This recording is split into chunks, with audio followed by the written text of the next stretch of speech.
It's been a long time since I've seen Nico. And then there's this telegram. Sender unknown. It says Nico's dead.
The rain was pattering onto the passenger plane from Madrid to Paris, while it was in its final descent. Dismal day in this big city.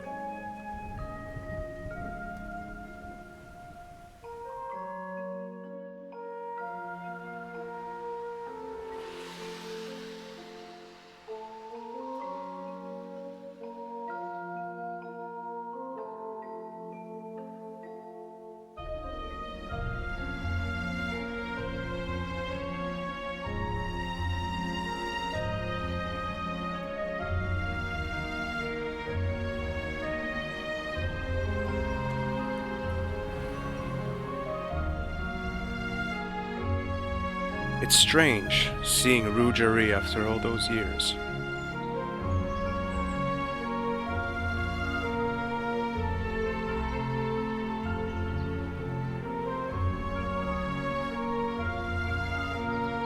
So let's go.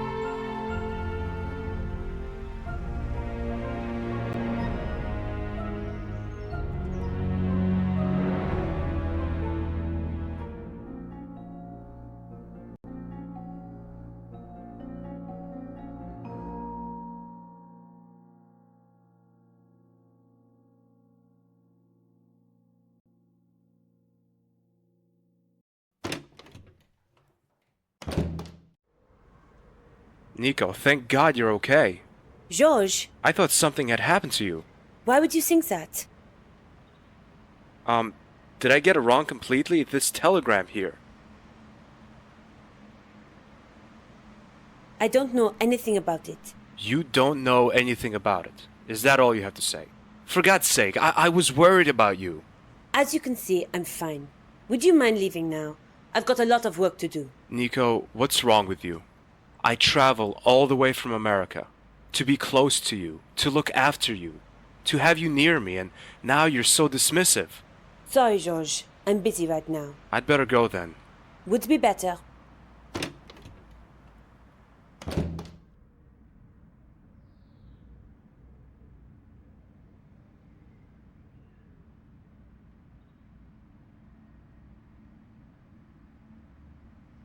No, it makes no sense to talk to Nico right now.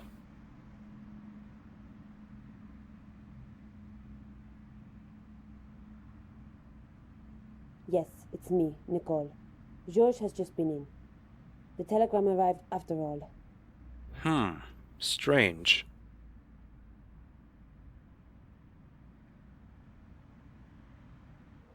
I'm kind of expecting a mad clown to jumping around the corner and knocking me out with his accordion now. My fears are proved to be unfounded. Instead, I'm standing in the middle of Paris, confused. I have questions, so many questions. Does Nico have anything to do with this telegram? If yes, why would she do a thing like that? I think about it for some time, until I see her, sitting there patiently, selling flowers, just as though time had stopped. She helped me once. Why not a second time?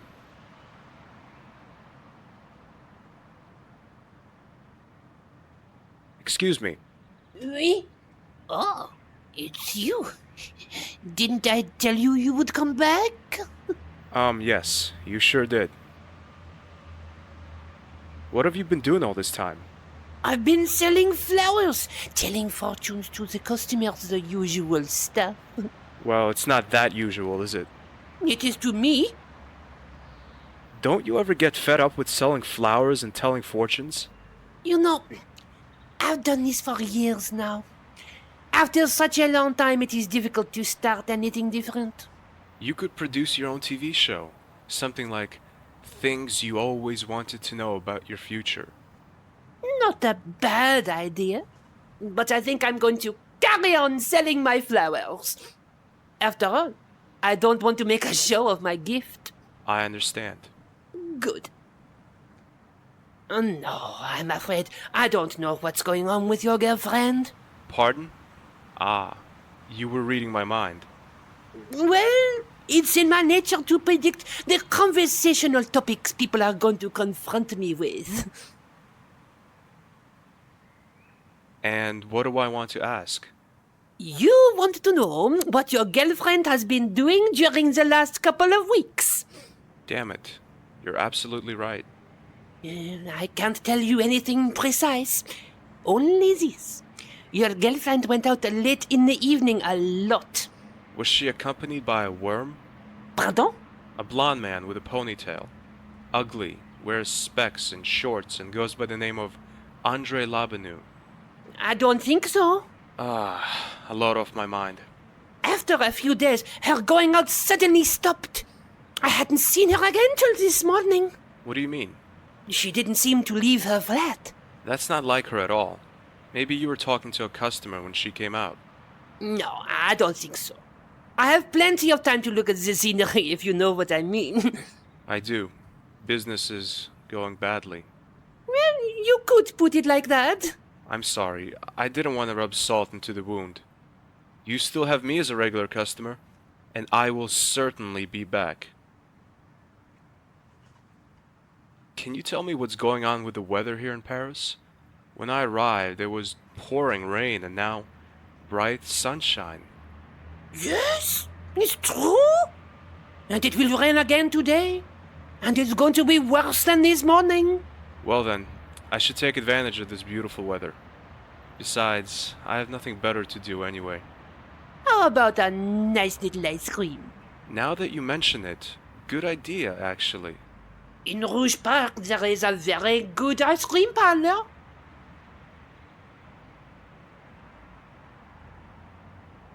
Where do I find Rouge Park? Do you know Hermétique de Naval, better known as Site de Baphomet? I sure do. Years ago I borrowed a bucket from a painter, tricked a bouncer, then I... Monsieur, Oh, sorry. where was I? Ah, yes. 2 roads on from there, the park begins. It's not particularly big, but the ice cream parlor is worth a visit. Thanks for the tip.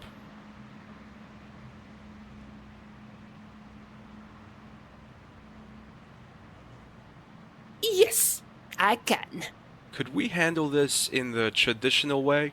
Meaning I ask first and you answer afterwards. That's more familiar to me. Oui? So, can you tell me if I'll go on a long journey again? Do you really want to know that? I guess so. You are going to die. What? If you're not careful. Well, that's nothing special. You will meet someone unexpected. That blonde ponytailed worm? No, it's not him. It is a rather good-looking person. Male or female? That's 5 euros, please. Come on. I'm sorry, but soothsaying has its price. Pity. But I'll do you a favor.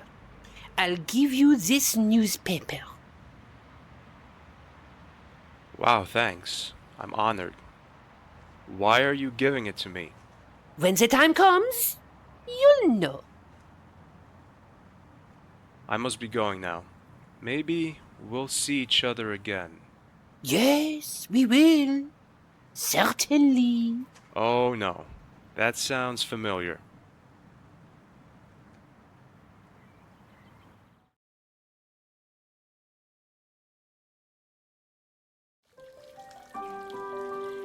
The flower vendor was right. Apart from the ice cream parlor, which is in fact an ice cream van, and a fountain, there isn't much here. This is the newspaper the flower vendor gave me. It's folded twice. One of the headlines catches my eye. Café de la Chandelle Verte opens its gates at 4 o'clock this afternoon for the first time since the bombing. I should stop by. I find an envelope wrapped in the paper. It reads, "For the right moment." There are 3 euros in the envelope.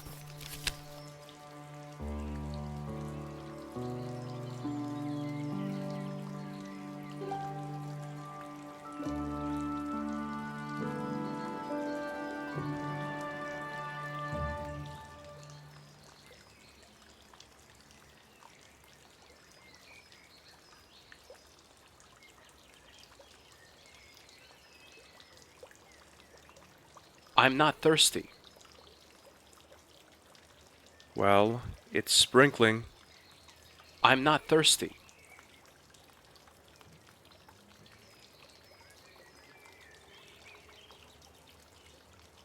A park bench.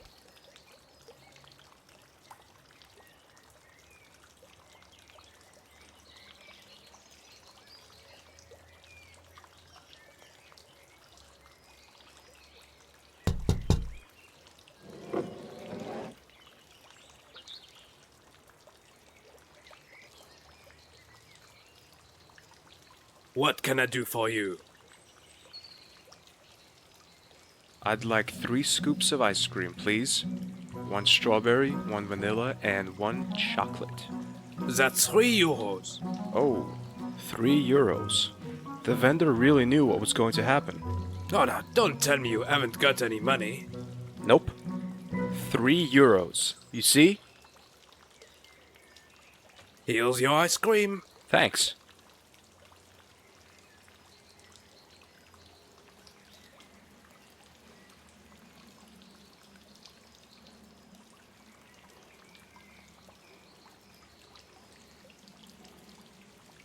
Ew.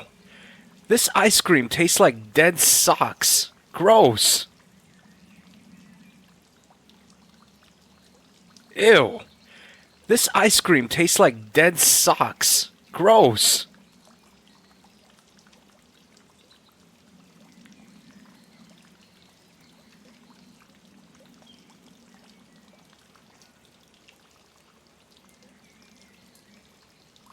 Of course, you've noticed that the cone is only 2 meters tall, haven't you?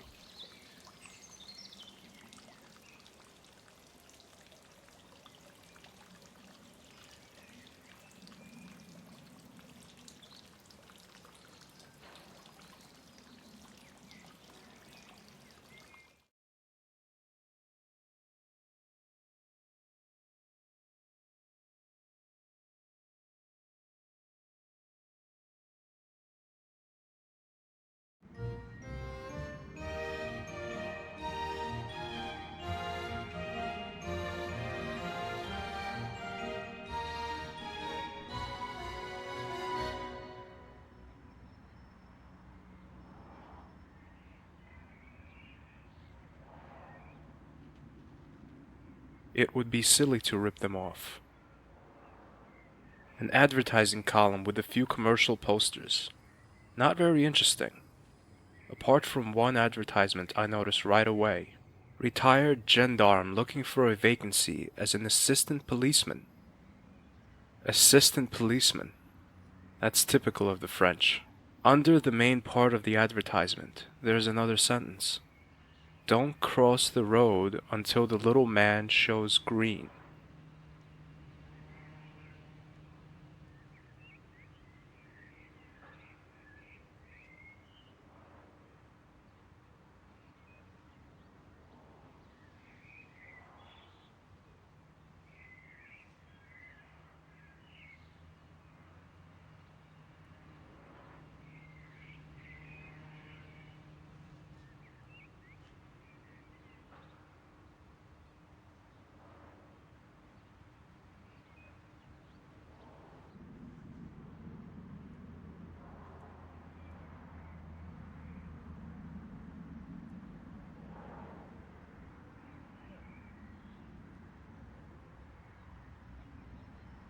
I shouldn't just help myself. I don't believe it. After all these years, they've really whipped this cafe into shape. Monsieur, stop. Stobart, do you still remember me? Yes, certainly. Your friend Nico used to talk about you a lot. And besides, you're the man who helped me up and comforted me after the attack. And you didn't give me alcohol to drink. What have you been doing all these years after the attack? If I tell you that, you'll think I'm crazy. I'm doing that already. Tout microphone, je comprends. I beg your pardon? Just thinking out loud. So... Whatever. After the bombing, I worked in a small cafe just around the corner. Didn't you have to recover from the shock? Not really, to be honest. Crazy. Didn't I tell you? When this cafe reopened, I didn't hesitate for a second. And here I am. It's just great to hear such a success story in these depressing times. I'll have a seat. If I can get you anything, just call me. Oui? Okay, thank you.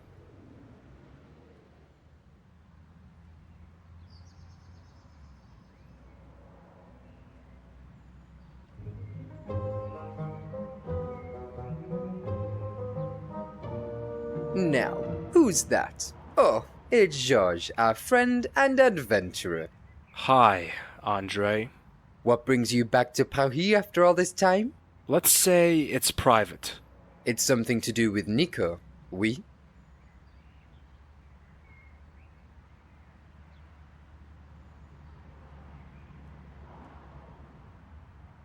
It's about Nico. Something about a disappearance, oui? She disappeared? Didn't you know that? No, I didn't. She didn't tell me. A while ago, Nico went completely underground. For 2 or 3 weeks, nobody heard anything from her. Her employer was worried too, and I informed the police. Why didn't anyone tell me? I sent you a text message. Stop lying, Andre! Okay, I didn't think it necessary for you to get involved. I'm her boyfriend, goddammit. Ex-boyfriend, you mean? No, no. I usually mean exactly what leaves my mouth. Or whatever. Nico reappeared after these 3 weeks, just as though nothing had happened. What did she say? When I asked her about her being gone for so long, she only told me she had visited her mother in the country. That makes sense, I guess. George, her mother has been dead for nearly 2 years now. Maybe Nico thought I didn't know, or maybe... Maybe what? I don't know. But the worst is yet to come. It gets even worse? Oh yes, there was a rumor that Nico had tried to kill Bernard Lemar, the acting mayor of Paris. Do you really believe that? I don't know what to think.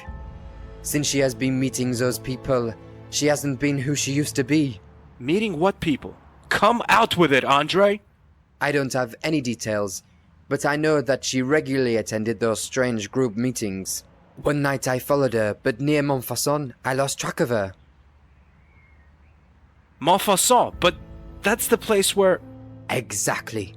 The place where the Templars suffered their worst hour, and where regular Neo-Templar meetings are held. It can't be true. Nico and the Templars? It makes absolutely no sense. Why not? The evidence clearly indicates that. Sounds like you're suspecting Nico. I'm a student of history, George. I believe in facts, and the facts do not give a good impression of Nicole. My grandfather died, Nico isn't who she was, and is suspected of trying to assassinate the mayor. That's just incredible. Have you asked Nico about the attempted assassination, Andre? I did, but she denied everything. Did the local press cover the story? They did, George. The story went through all the papers for days. France Nationale had a particularly elaborate take on the topic. Interesting. Maybe the paper's archive can be of help to you. The papers must still be available from there. How did these rumors actually emerge? I mean, how's anyone supposed to know that Nico was the assassin? Is there any evidence? I'm sorry, George, but I must be going. See you later. What a pity to see you go.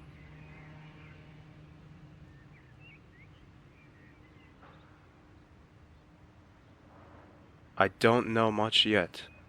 The only clue I have is the France Nationale, and I must find out what's behind those rumors. I have a feeling Nico might be in danger.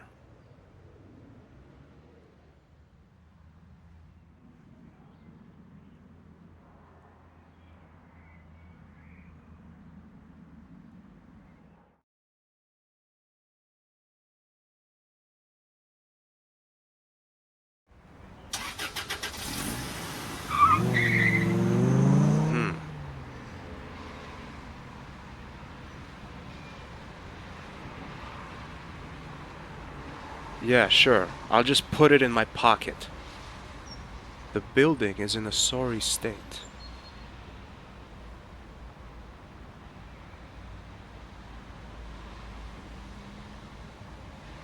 Great idea. Kicking in the door, shouting, "Hello, it's George Stobart, and I'm burgling this building." Maybe it would be wiser to try and get inside a little less conspicuously.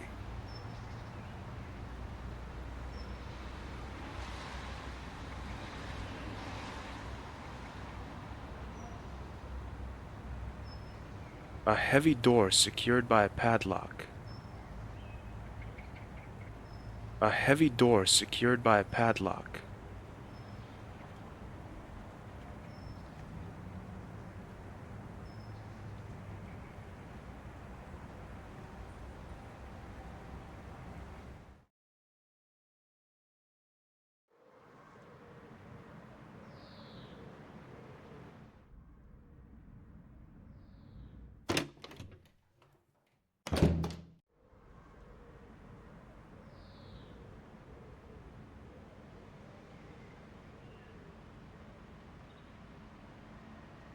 Bapho. Seems like the rest of the note is missing.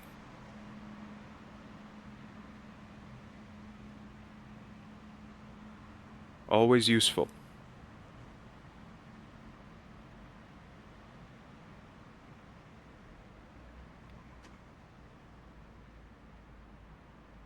A note.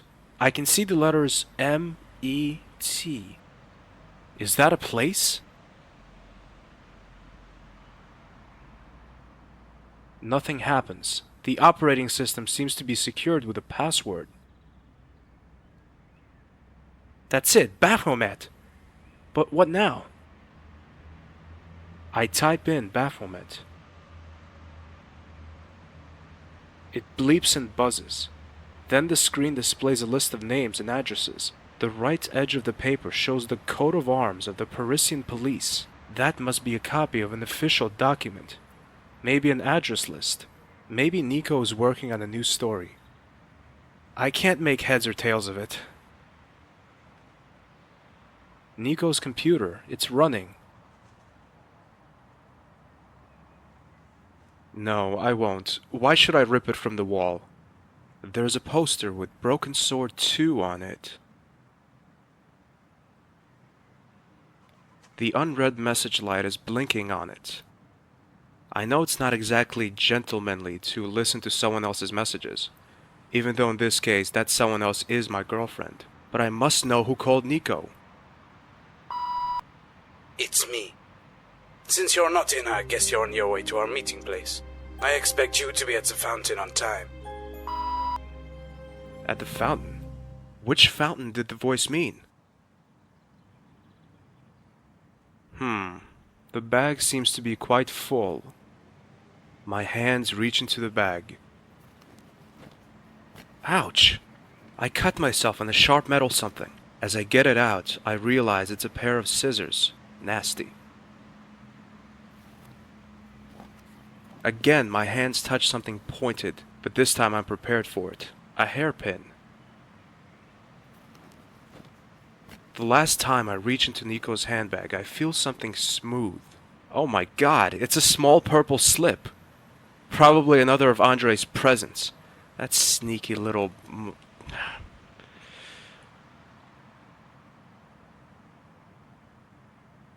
That's Nico's handbag.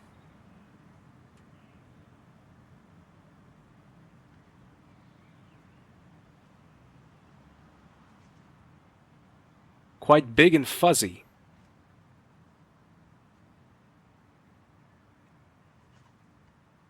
Great idea, cuddling into the blanket and pretending everything was fine. But I have to know what's wrong with Nico.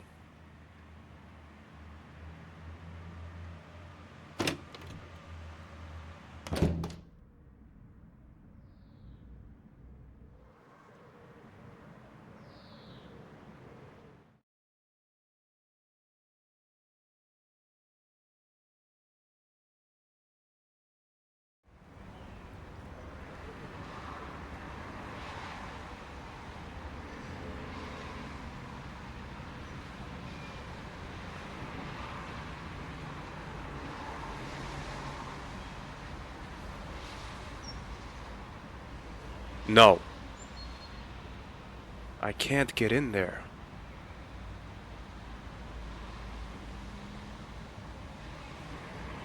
Not a bad idea, but the hairpin alone doesn't work. Now the hairpin is a perfect lockpick.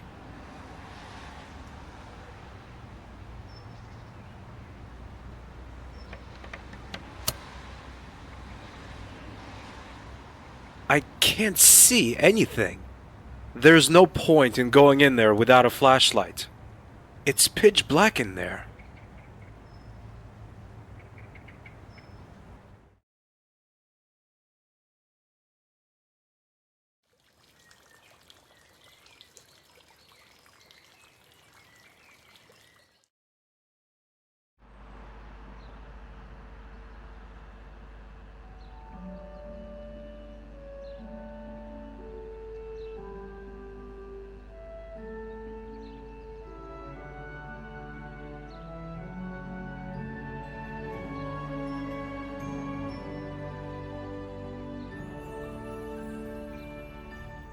I've got lots of memories of this place.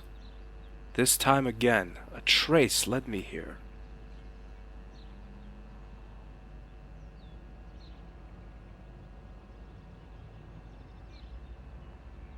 I won't go in there again.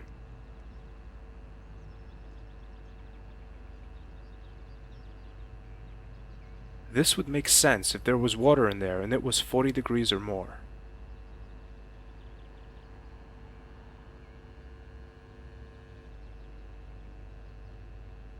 No. Not without a good reason, and above all, not with my bare hands. That's not gonna work. Why should I open a fuse box in the middle of Paris without any reason?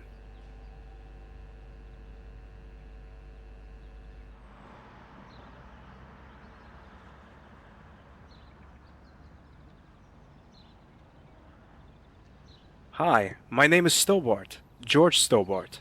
And my name is Les. Les.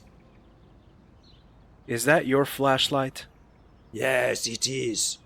And I'm not selling. What if I gave you something else in return? You don't have anything I want, believe me. If you knew what I sometimes carry around. I once had a fish in my pocket.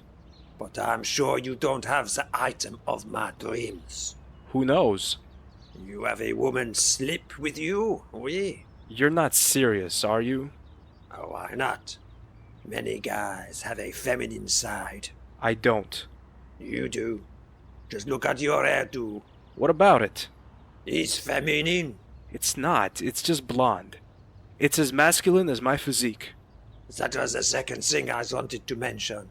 Stop it. I'll see if I can get you a slip. I've got the slip. Give it here now. Here you are, but I want the flashlight.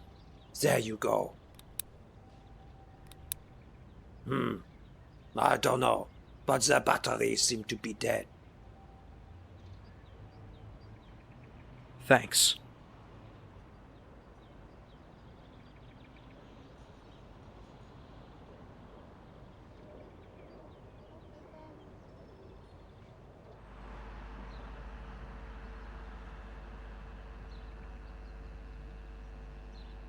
The batteries seem to be dead.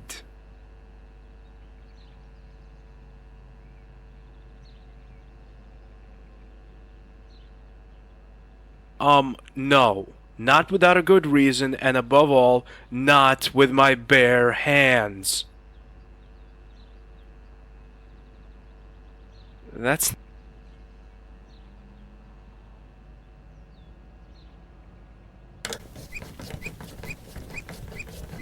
Now I've found an item that's worth risking my life for. 2 frickin' batteries. Well, it's better than nothing. Damn, that hurt! But at least I have courageously acquired 2 Mafasol batteries. Great!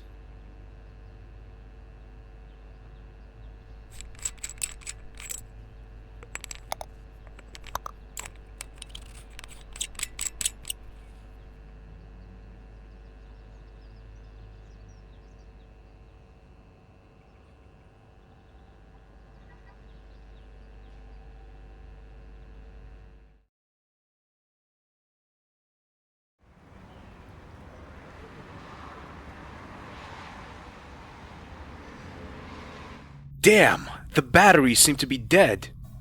Ouch! Ah! Oops! I should hurry up.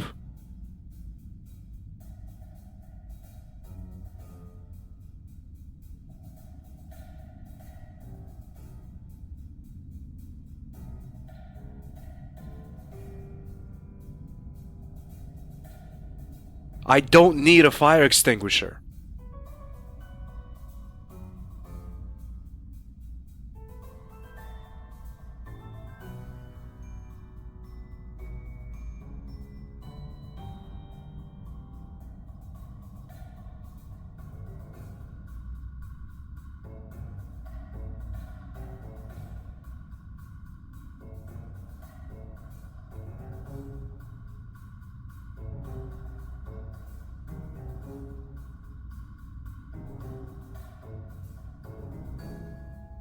While searching the shelf, I find an issue that seems most interesting. The attempted assassination is criticized in bold letters. Reporter under suspicion of murder.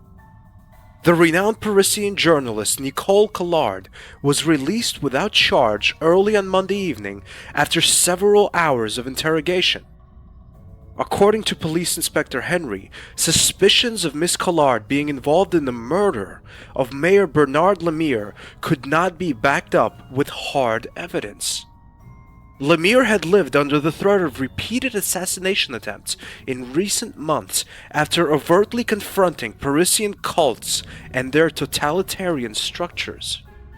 The 34-year-old photographer Collard came under suspicion when the Irish journalist Ferdinand Arvin accused her of being involved with the assassination and membership of a cult called the Knights Templar. Arvin announced he would back up his accusations with hard evidence within the next couple of weeks. He is currently living in an unidentified safe house under 24-hour guard by police for his own safety. That makes no sense. Why should Nico want to kill anyone? I must learn something about that reporter Irwin, but how?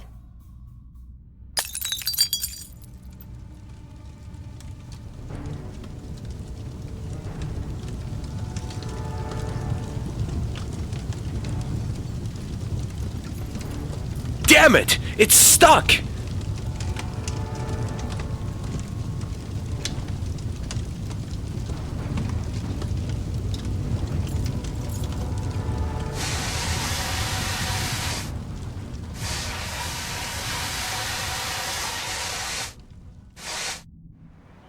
That was close. I seem to have made an enemy. Strange. The only one who knew I was here was Andre.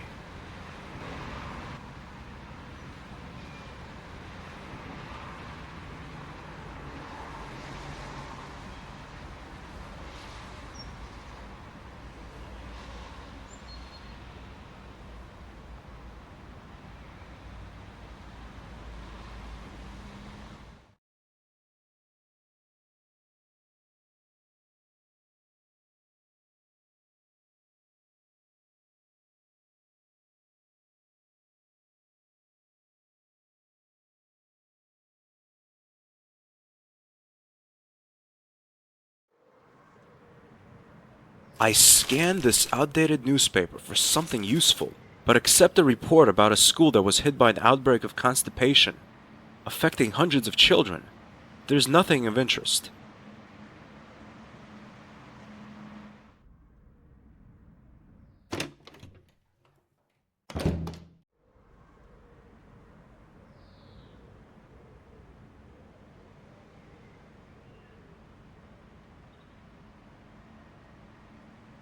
As I look at the list again, the name Ferdinand Arvin catches my eye. That's the journalist mentioned in the same newspaper article as Nico. Right next to his name, it says Mouvage 12. That's the Hotel Ubu! Nico kills Mayor. Nico gets interrogated. Nico disappears. Reporter claims to have incriminating evidence. Nico reappears and has Iron's secret address on her computer. I have a bad feeling about this.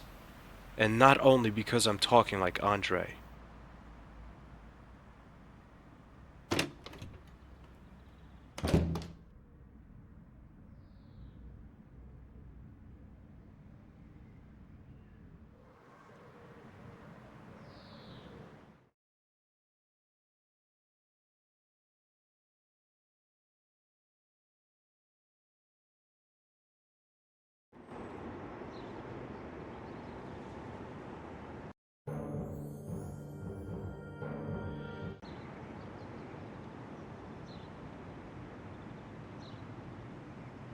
The chalkboard displays the different meals the hotel has on offer.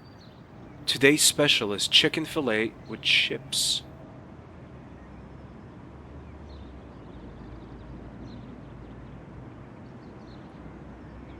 Oh no.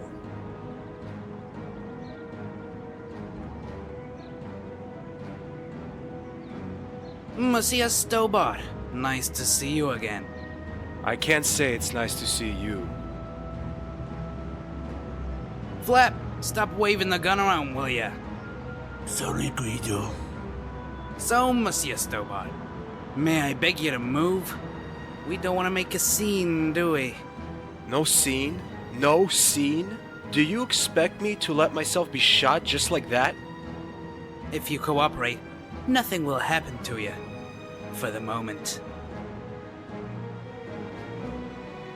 How did you manage to get out of the church in Bannockburn anyway? None of your business. Can I shoot him now? Not yet, Flap. Not yet. Oh, man. Can't we just be friends? What? And lose out on 2 million euros? What are 2 million euros compared to a real, long-lasting friendship? What do you want? Oh, come on, Stobart. Don't be stupid. Since you stuck your nose into things that were none of your business 7 years ago, you've been #1 on the list of enemies of the Templars. Stop that garbage. The Templars are gone. If you say so. Just a coincidence that your girlfriend met with people who call themselves the Templars, don't you think? Liar! Nico would never get involved with those idiots. I could see a broad smirk spreading all over his face. You've met Mademoiselle Collard today? Yes, why? Just curious. If you touch her... That need not concern you anymore. Not since she's been going out with that fair-haired history professor. Andre? Right, that's his name. The two make an excellent match, don't you think, Monsieur Stobart? Another lie.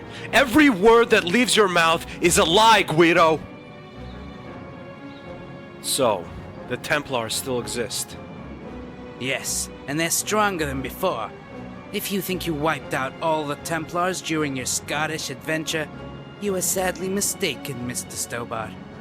And you guys work for them again. Monsieur Stobart, we are the kind of people who are often called mercenaries. We get our money, that's all that counts for matters to us. Believe me, that's gonna change. I'll stop you again this time, even if I have to travel around the globe for it. But you see, Monsieur Stobart, that's exactly what Flap and I are here to prevent. That was close.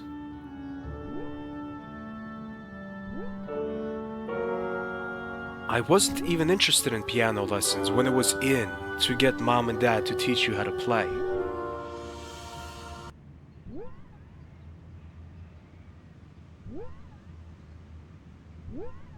Hey, little man.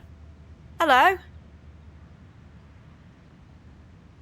Hello, who are you? I'm George Stobart. That's a weird name. No, it's not. But it is. No, listen. Stobart is a perfectly normal name. Stobby? My name is not weird, okay? Stobber, Stobby, Stobbo. Who would have imagined this? I travel halfway around the world to have an argument about my name with a boy with the intelligence of a banana. My dad has a better name than you, mister. So, what's his name then? Flap? No, Ferdinand Irvine. Where's your father now? He went out. Told me to wait here, but he ain't come back yet. What's that toy you're playing with? It's a Freggy. A Fremy? Freggy. Don't you know anything? It's a sort of rubber ball. Looks funny. When did you last see your father? About 3 hours ago?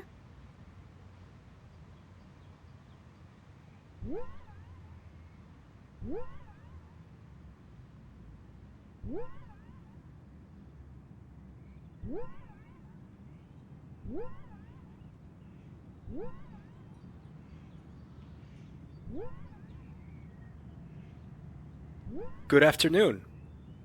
Good afternoon, monsieur. What can I do for you? Have you recovered from the shock? I beg your pardon? I know I shouldn't have let her loose on you, but I had no other option. If you understand. No, I don't understand. Lady Piermont, the pianist and magistrate. Ah oui, the Madame in Violet, the beast, mon ami. Oh, well, she wasn't that bad. A little eccentric, but okay. You are not a target, if you don't mind me saying. I guess you're right. I'd like to hire a room, please. 1 moment, please. I'm afraid we don't have any rooms left. Really? But there doesn't seem to be much going on here. That might be your first impression, but come the evening, come the guests. This hotel will be busy then. Damn it. Pardon? Never mind, just thinking out loud. That doesn't...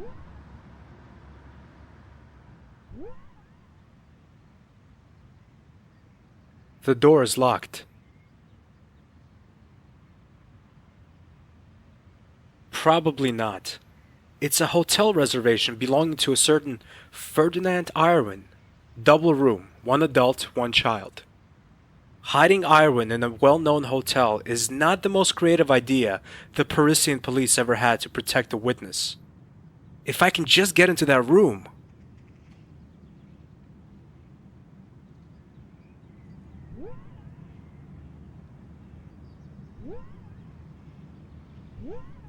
Hi, me again. Hello?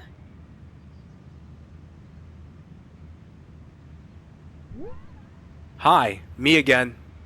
Hello, Stobby. Listen, would you like to play a little game?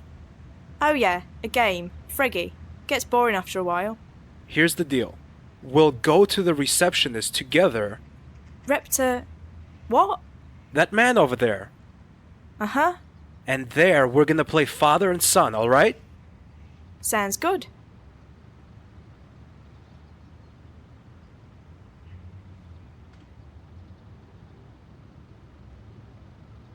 Me again. I can see that. What can I do for you this time? I reserved a room. Have you? May I see your reservation? There you go. Mr. Ferdinand Irvine and son? Brian. Arthur. Pardon? Arthur. Brian is his middle name. Okay, here's the key to room number 122. Thanks. I wish you and your son a pleasant stay.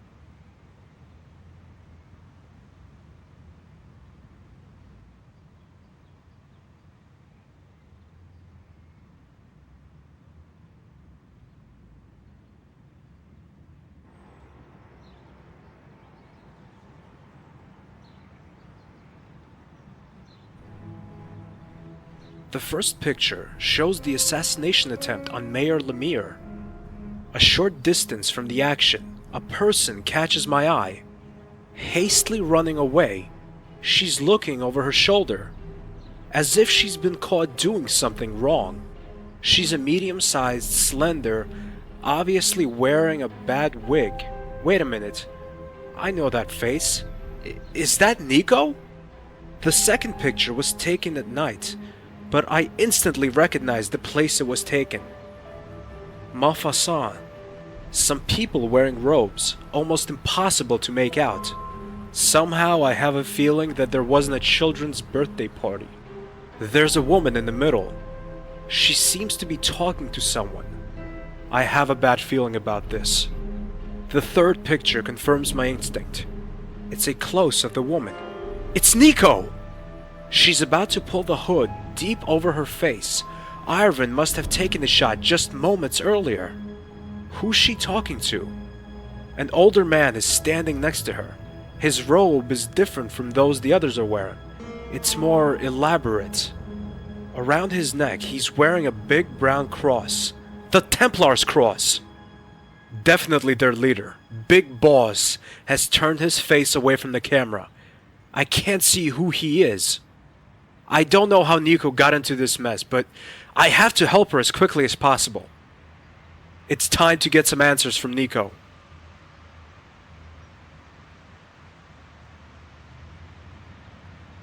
I'm not thirsty at the moment.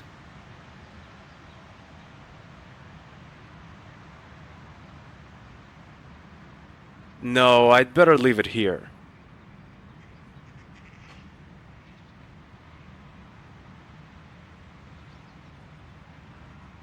I don't have anywhere to put it in.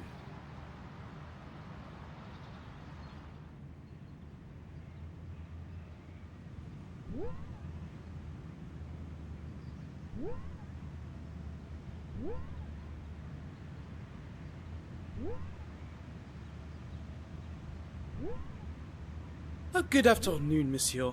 What can I do for you?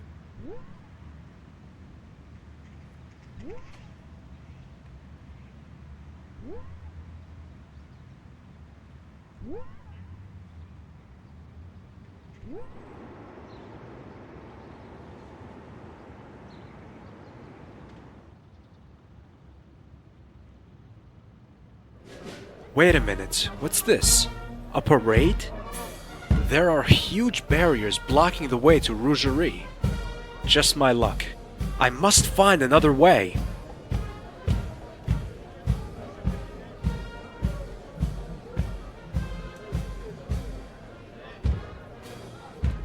Hi, there's a lot going on, huh?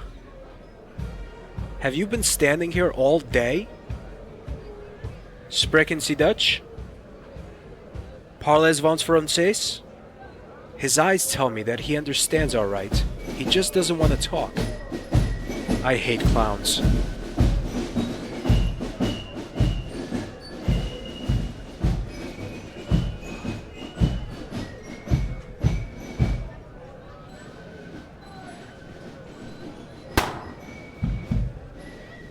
That balloon bursts like a bubble. I like it. The passers-by don't. They look at me even more grimly than that goat that time in Loch Marn. At least there's a passage now.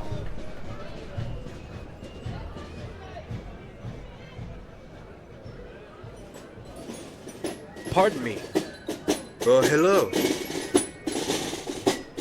Could you tell me what's being celebrated here? Yes, this is the traditional opening march. Opening what? You don't know? The annual Parisian city market. It will open its gates tomorrow. That's interesting. Can you tell me how to get to Rougerie? That's just bad luck, monsieur. The parade will take about 2 hours. But I have to get there. My girlfriend lives there.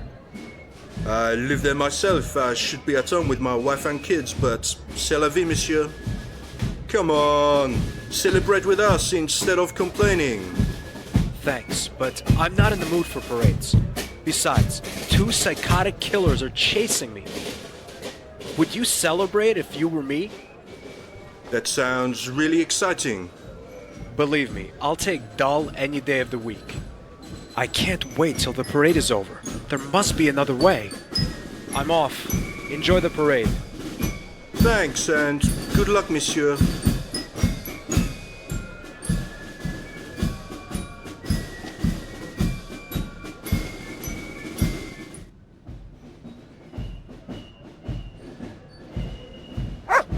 That's just my luck.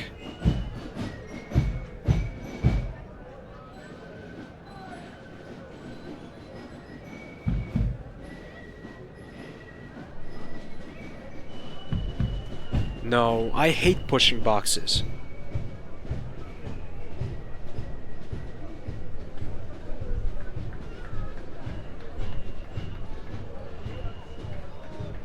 Yes, nice doggy.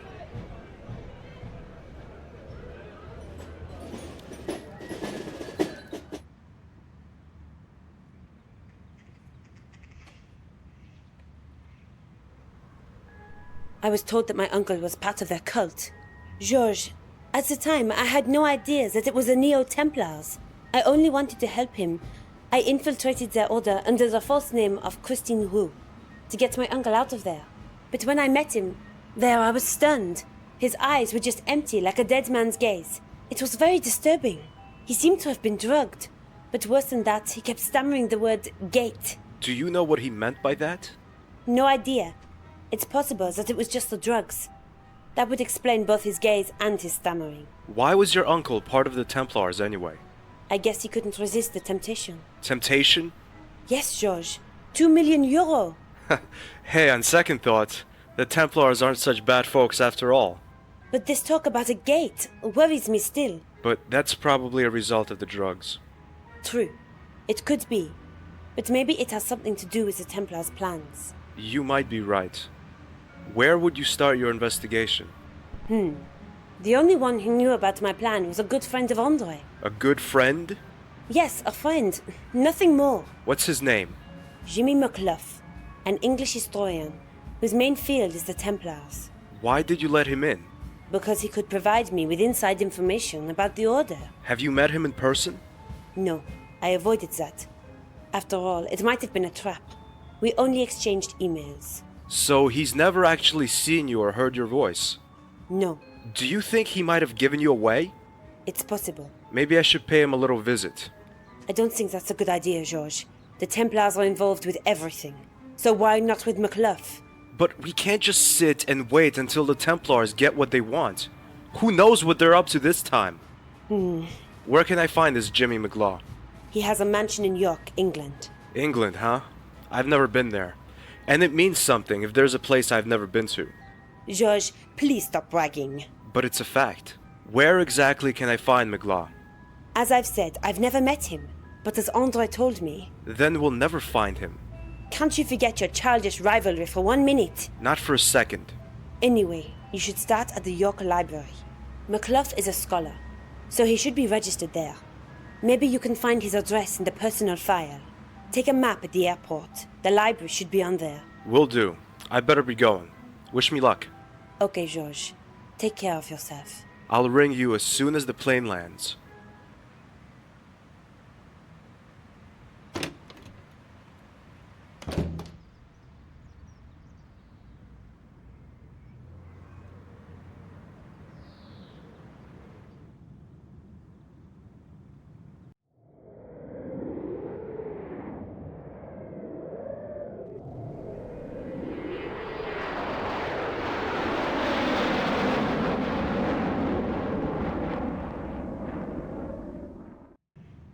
This is a York map.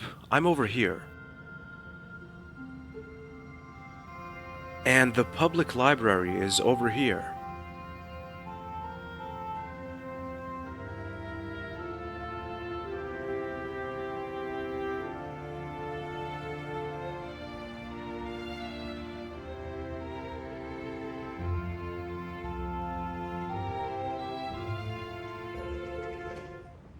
There isn't much going on.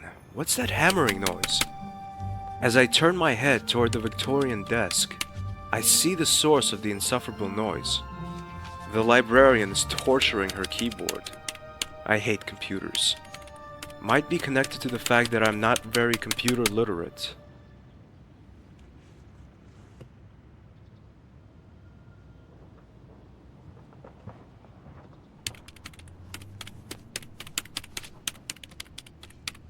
Who knows, might be useful.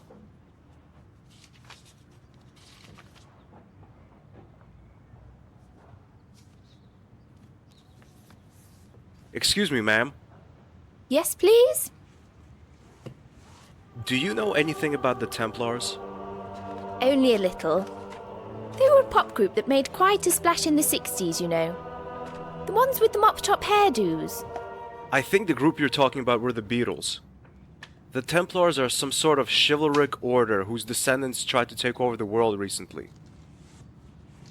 You don't believe me, do you? Not really, sir. There's not much going on today, is there? You're right. It's because Revolution Software is holding a public launch of their new computer game. It's called Broken Sword. Do you know it? I don't, and to be honest, it doesn't really sound that great. I don't think it'll be a success. In a few weeks, no one will be talking about it anymore. So, what are you writing there? None of your business. Sorry, I only asked. I was joking, sir. My late mum always told me be friendly and funny to all the people you meet. Yeah, very funny. Stop making fun of me. I'm sorry, I was just taking the mickey out of you. Stop it. Okay, I see. You're not a humorous person. Yes, I am. I can be extremely funny. Why did the blonde climb up a glass wall? There was someone outside the door who told me that joke. Don't you think that kind of joke is cruel? Well, let's change the subject. I need some information about one of your members, Jimmy McGlaw. I'm afraid that's impossible. Why? Because I can't just hand out private information to a complete stranger. Data protection, you see. Sure, but I'm not a stranger, am I? Aren't you?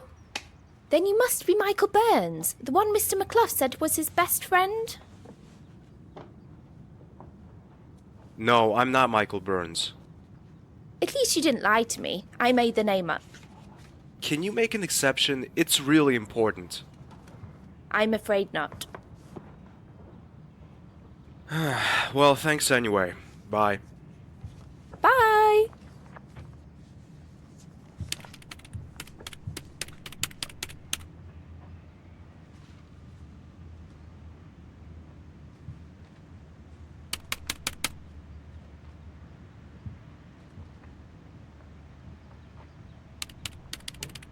Excuse me.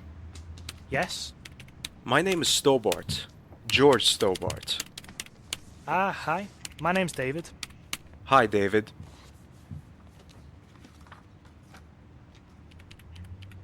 Does the word Templar ring any bells? Sorry, I don't know anything about that. I'm studying animal science, and it's nothing about animals, is it? Actually, it kind of is. A weasel and a gorilla are working for them. A weasel and a gorilla? How? That's a long story. Ah, I see. Unfortunately, I'm in a bit of a rush with this. I have to hand in my essay next Monday, and I haven't even half finished. Cheer up. I'm sure you'll make it. Thanks. I wish I had your confidence. Do you know if the librarian's always so strange? You mean Mrs. Leroy? Not always. She's just having a bad day today. Her computer, the one she watches over like her own child, has already crashed twice today. It's made her a little jumpy.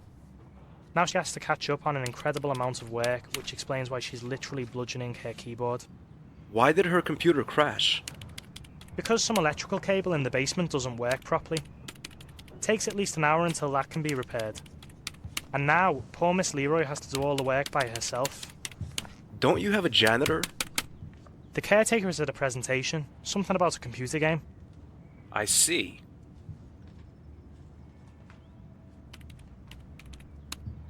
Listen, David, can you tell me where I find the fuse box in the basement? What do you want to do there? Things. Well, down the stairs, second door to the right, then left and down the corridor. Thanks, I wouldn't have found it by myself. Now I know where to go in the basement.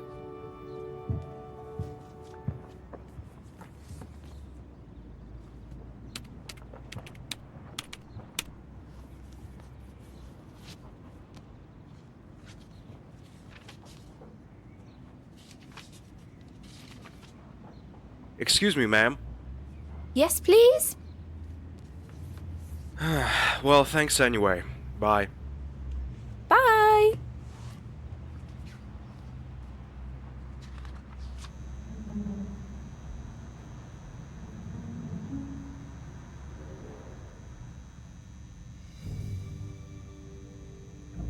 It says York United.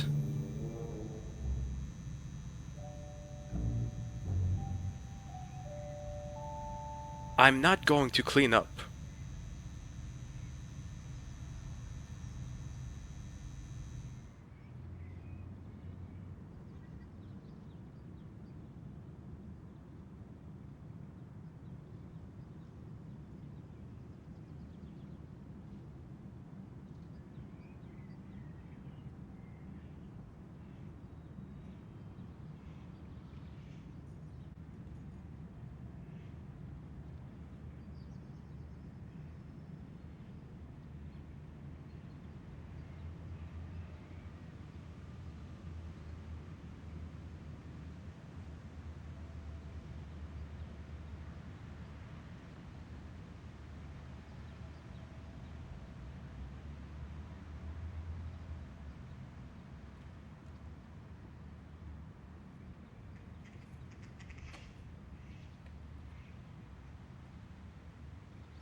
Damn, it's stuck.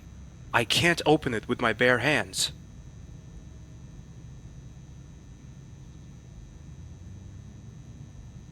This should work.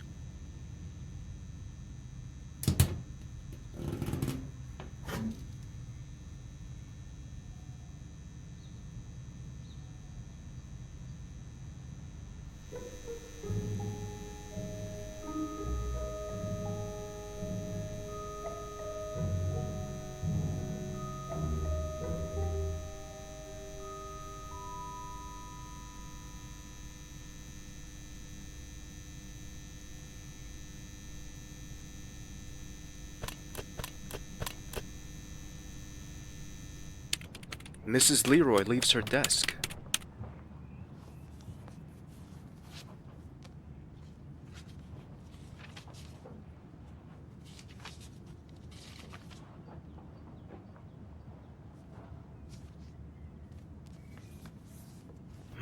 Let's see. Here's the card index. Manish, Marworth, McKinsley. Aha! There it is! McGlaw, Rangersfield Hall. Somehow, I have a bad feeling about this.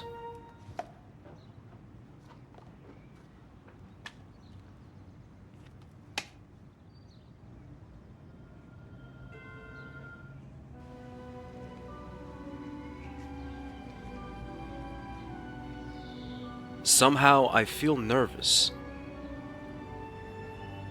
This stately home somehow reminds me of the Villa de Vasconcelos.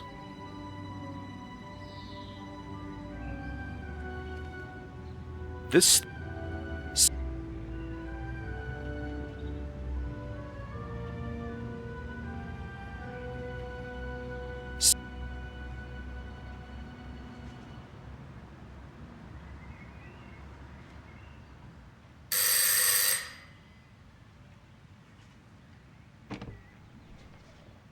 How can I help you? Hi, my name is Stobart, George Stobart. I have an appointment with Mr. McGlaw. Strange. He didn't tell me about it.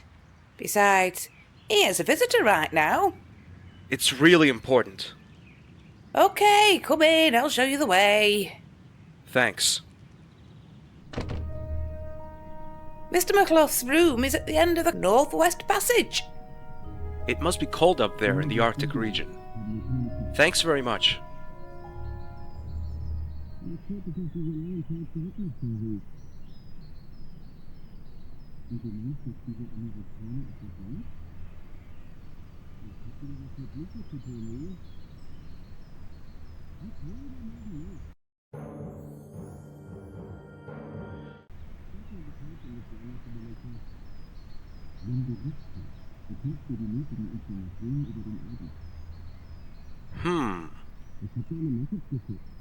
Without the seal, we won't have a chance. That could cause problems. And you think this American knows something? Definitely. He's real nosy. If you're right, we'll get all the necessary information about the order. How will we catch him, Jimmy? I've had two of my best men take care of him. They should be here soon. Even though I can't stand the man, we did agree that you wouldn't hurt him. You only want his information. Sure, that's what I said. Could I use your toilet, please? Of course, it's just down the corridor. George! Andre, you sneaky traitor! It's not what you think. They only want to talk to you.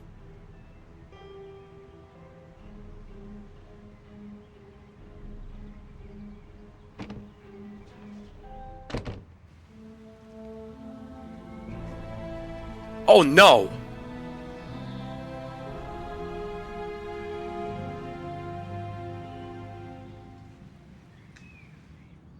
Mr. Stobart, we'll talk to you later. In the meantime, you can get familiar with your new roommate. If you aren't familiar already, that is.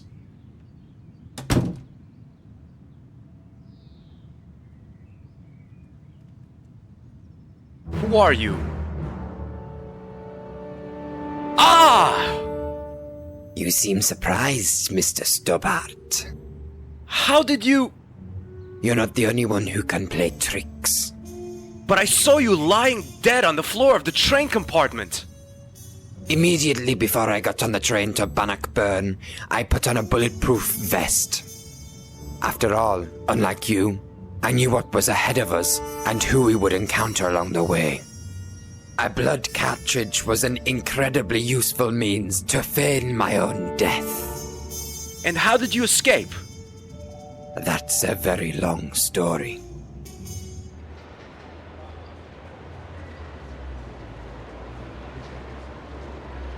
I have followed George to England. I haven't heard from him since his arrival in York. That's not like him at all. I'm really worried. There's something in my bag, but the usual items carried by any woman, and a phone number.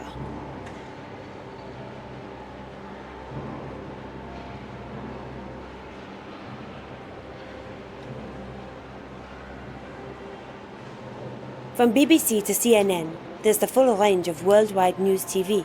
George would like this. He likes news. I think about ripping one of the screens out of the wall as a present for George, but reluctantly decide otherwise.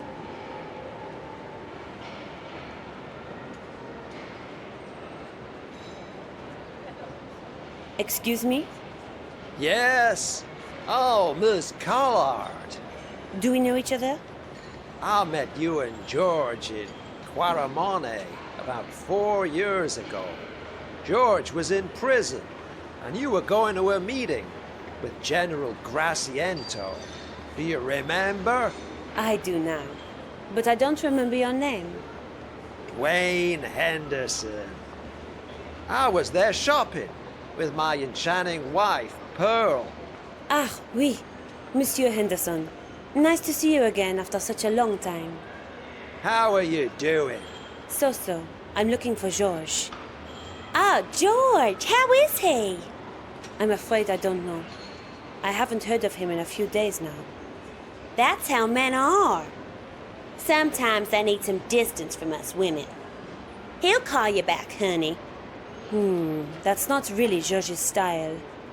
Well, George does behave a little strange occasionally. What brings you to York? Pearl and I are here on a stopover, on our way to Morocco. We want to have a look at some old ruins there. And as we're there anyway, we'd like to do a little shopping tour. Here in York, we've already seen the traditional happiness fair. You traveled all this way to see a fair? It's not just some fair. It's possibly the most important invention in entertainment in living memory. Apart from the TV, maybe. Besides, the second biggest wheel in the world is here in York. When we arrived, it was closed for repairs. I'm sorry? There's no need. We went on the water roller coaster twice instead. Whee, that was fun. Especially when you kept screaming into my ear all the time. Don't be so prickly, Bumblebee. Oh, Bumblebee. May I ask you how long you and George have known each other? Since we met in Syria. That was in 1994, I believe. 1996. In 94, we visited my grandparents in Canada. Oh, yes. Terribly boring there. And all those strangely dressed policemen. Mounties! What? Those policemen you're talking about are called Mounties. Whatever. Those Mounties were constantly watching us and kept inquiring. Life isn't easy in Canada for an American tourist. Those Mounties were just being nice and polite. I don't think it's nice and polite to ask how I'm doing and where I'm going 3 times in a row. That's intrusive. That's what it is. If you say so, honey. It's really interesting to listen to you, but unfortunately, I haven't got much time. What makes this fair so special? It's simplicity. There aren't so many attractions there. but these few are just marvellous. Well, I've never been a fan of fairs. You're missing out. You didn't by any chance see Georges at the fair, did you? No, I don't think so. Did we, Dwayne? Don't think so. Sorry. Well, thanks anyway. Bye. Goodbye, dearie.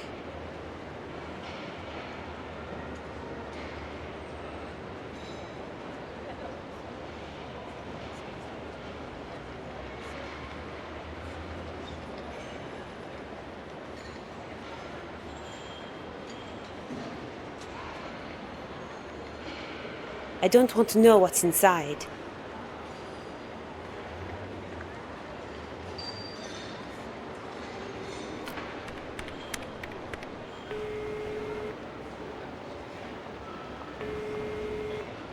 Jimmy McClough? Who's speaking, please? My name is Nicole Collard. I'm a TV journalist with the French channel Canal 1. We were thinking about airing an extensive portrait of you, which would include an interview. After all, you're one of the most renowned historians of our time. It sounds really tempting, but I think I'm going to have to turn you down. That would be a great pity. We're one of the most successful channels in Europe. Our ratings are very high, which would guarantee that your portrait would find a great audience. You would be able to tell generations of people about your views on some of the most historic events. I mean, you're one of the very few allowed to oversee the preparations for the first moon landing. You were able to follow Armstrong, Aldrin, and the others during their training for the mission. It would be a shame if the public would deny these unique insights. I must admit that you've done your research well. Thanks. Under the circumstances, I'd be happy to meet you here at my house sometime. This may sound a little forward, but how about conducting the interview today? Today? You TV people move awfully quickly, don't you? That's our trademark. Very well then. I'll be at my house at 2 o'clock. For reasons of security, I can't tell you my address over the phone. But you can meet me secretary at the History Museum. She's leading a tour for a group of children there. I'll phone her and tell her you're coming. She'll bring you here. I'm sorry that I have to make it this complicated, but there really is no other way. There have been attempts to assassinate me. It seems as if I don't only have friends. I'll wait for you till 2 o'clock. That's in 20 minutes. If you're not there by that time, we'll have to postpone our meeting by about 3 weeks. Because I'm going on a 3-week business trip today. Attention, ladies and gentlemen. My name is Derek Stevenson. I'm with the York Police Force. There has recently been an unpleasant increase in theft of luggage at this airport. That's why we are carrying out a routine search. Please stay calm, there's no need to panic. But apart from the airport staff, nobody will be permitted to leave the premises while the search is underway. This should take no longer than 40 minutes. My colleague will give you all further instructions. We apologise for the inconvenience and thank you for your patience. Damn, I have to be at McClough's house in 20 minutes.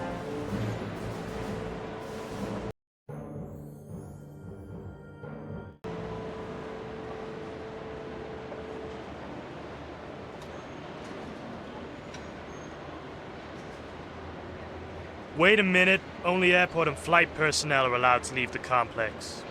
Don't I look like one of them? That's beside the point, miss. May I see your ID, please? You know, regulations. There's a slight problem with that. My husband mislaid my handbag this morning, and I couldn't find it anywhere.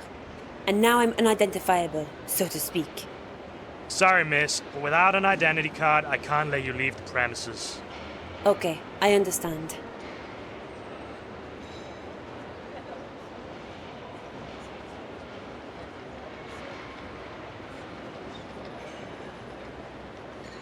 It's me again. What can we do for you? Have you ever heard of a historian called Jimmy McClough? Oh yes, we were in his museum. The History Museum. That's the one, you know it? Not really, but I have an appointment with his secretary. After that, I'm going to meet Mr. McClough in person. You are gonna meet Mr. McClough? The Jimmy McClough? Yes, in about 20 minutes. If I don't make it in time, I'll miss my chance and I'll have to wait 3 weeks. But with this search going on, I can't get out of the building. That's a disaster. You don't get to meet Jimmy McClough every day. If we can help you in any way, just let us know. Okay, thanks. Bye. Goodbye, dearie.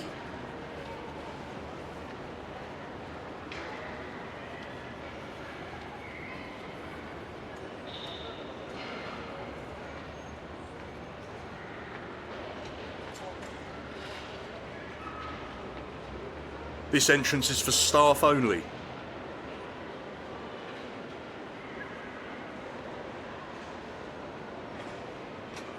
Stop. You can't go in there. This entrance is for staff only. I must see your ID card. Well, I left it inside the room. May I fetch it? Section 4, paragraph 3 of operational guidelines clearly states no access to sealed areas for unauthorised persons. Maybe you could fetch my bag for me. Well, not really, but I suppose I could make an exception. What does it look like? Well, there are small hearts on its left side, spelling out, I love you. One moment, please.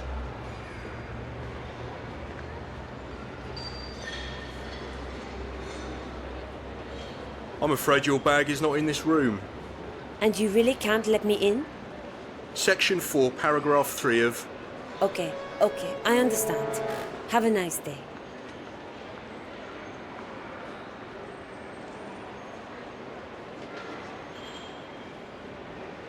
I don't want to know what's inside.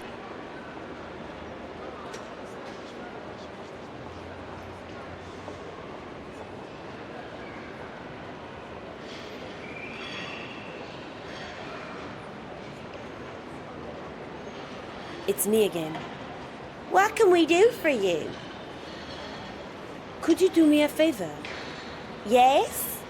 Could you somehow distract that watchman over there? That police officer? Exactly. Do you want to get into that room? It's my only chance to get out of the building before my 20 minutes are up. Okay, we'll help you.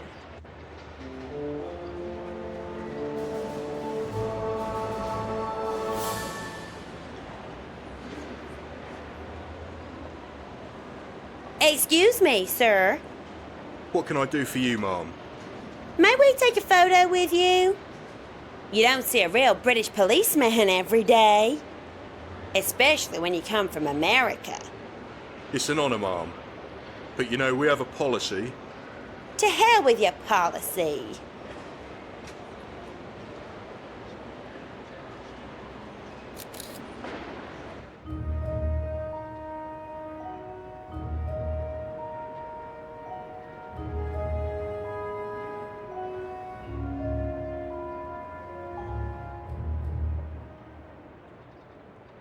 The uniform appears to be my size.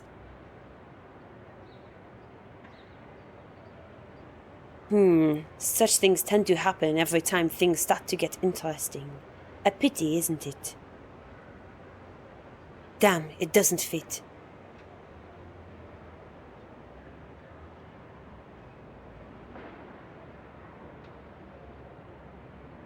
Might be useful sometime.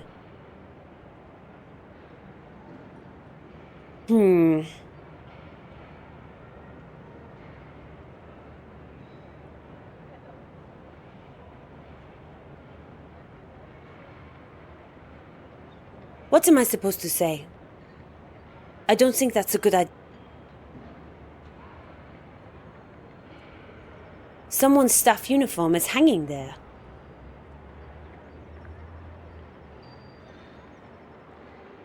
I'll need that one soon.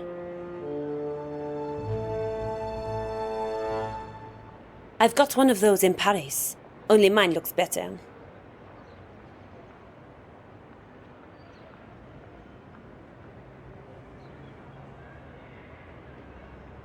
Damn, the watchman must have locked the door.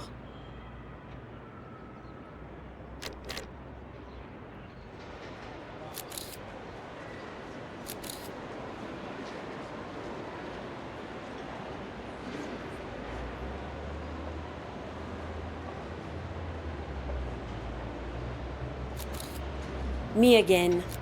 Yes, please. Here's my ID.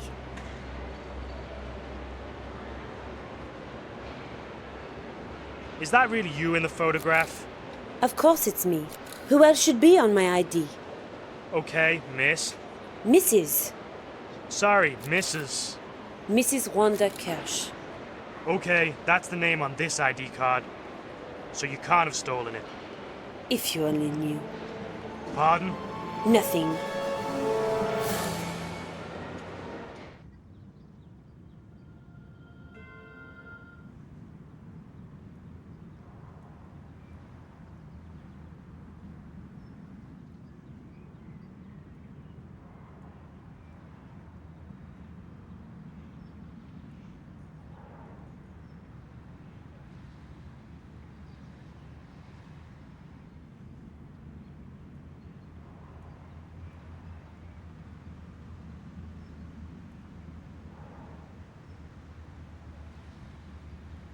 Excuse me, can you tell me what all this commotion is about?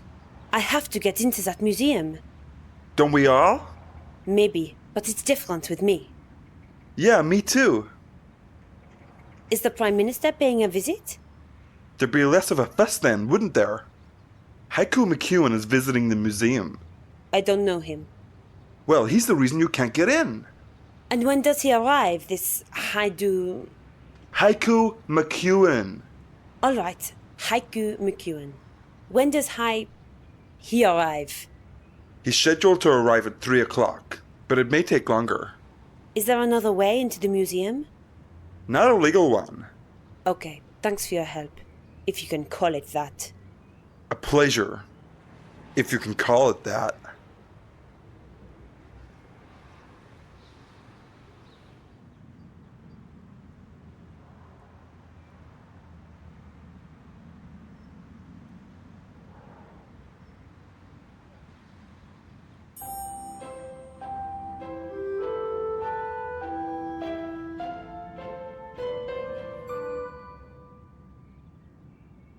Are you Mr. McClough's assistant?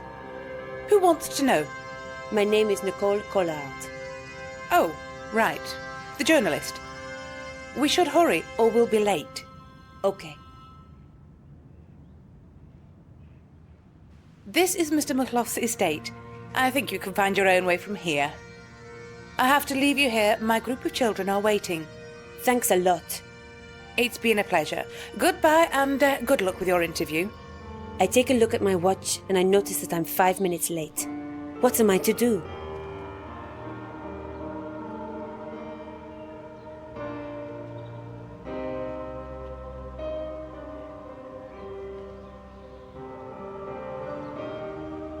Georges would know what to do with it. Nico, down here! Georges? Live and in color. Each time we get separated, I find you behind bars. I guess it's just bad luck. What happens this time? I'll tell you later. First, meet an old acquaintance. Mademoiselle Collard, good to see you again. You evil, deceitful idiot! I thought you were dead! Nico, calm down and get us out of here first. Us? You don't expect me to get this murderer out of here, do you? Yes, I do. Come on, I'll explain everything later. I might need it later.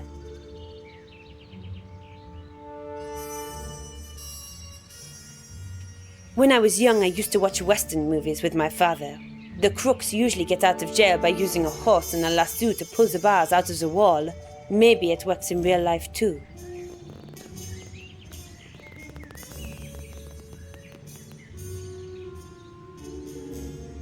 This could work.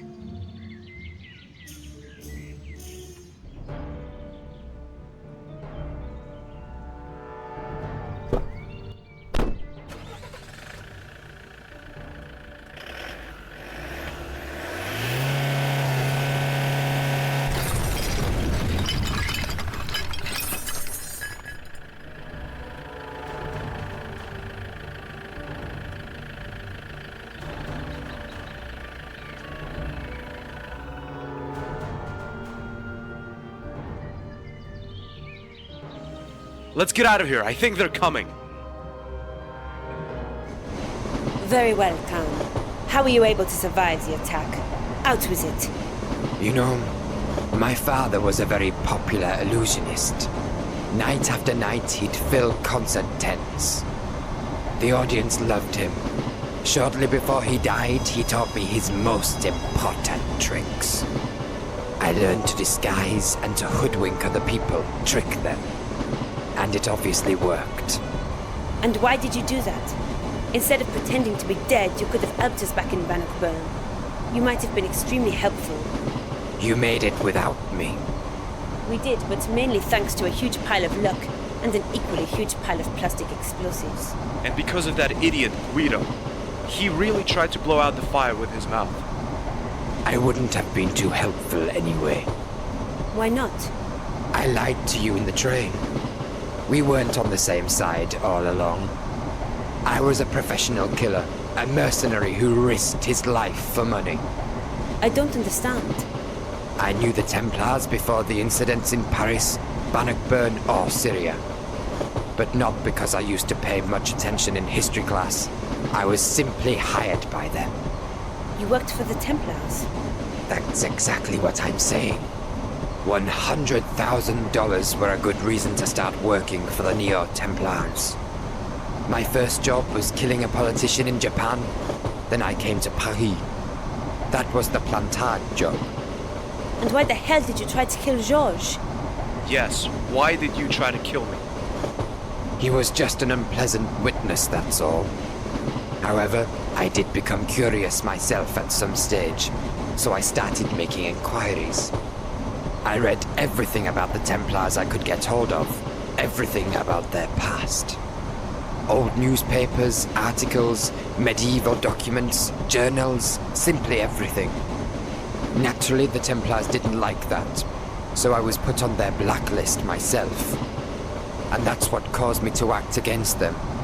A hitman seized with remorse. I don't believe it. As stupid as it might sound, but even killers have a soul, Monsieur Stobart. I decided to take your side and help you. But you didn't. You still tried to kill me. Wrong. I was never intending to kill you. Didn't you? Have you forgotten our little meeting in Syria? I haven't. That was an I don't know how many feet jump I had to do. As I said, I'm quite good at pretending my gun was loaded with blank ammunition. What? You're telling me I risked my life jumping down there because you threatened me with blank ammunition? It must have been an incredible experience. You said you wouldn't have been able to help us. Why? Very simple. I broke my leg when I fell off the train. What did you do in Jimmy McClough's house? That's a little complicated to explain. Only this much. The Templars still exist.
There's a name engraved. Dog. How inventive.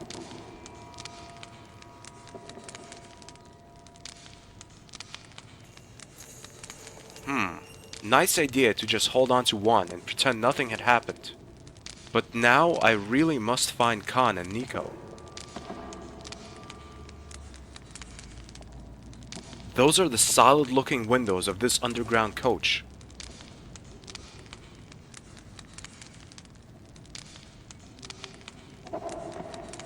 Hi, my name is George. What's yours? My name's Miranda. How old are you, Miranda? I'm 12. Why are you sad? My dog's run away. Don't you want to look for it? I can't. Why not? I'm blind. Max is my guide dog. I see. Shall I find him for you? Would you do that, mister?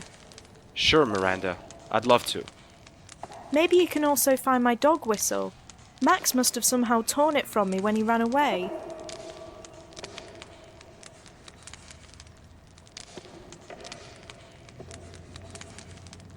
The dog tag has a pointed side.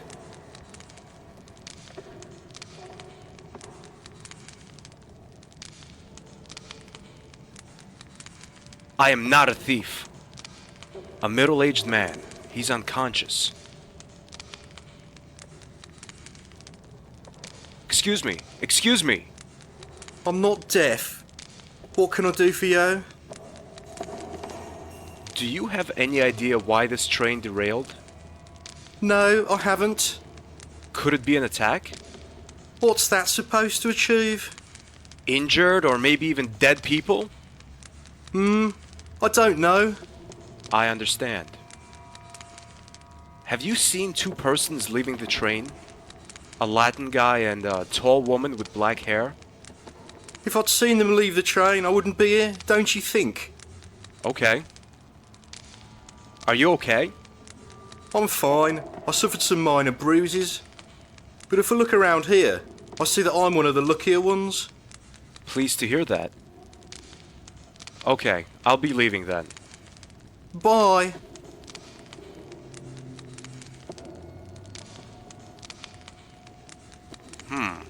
But I shouldn't talk to them now. I shouldn't talk to them now.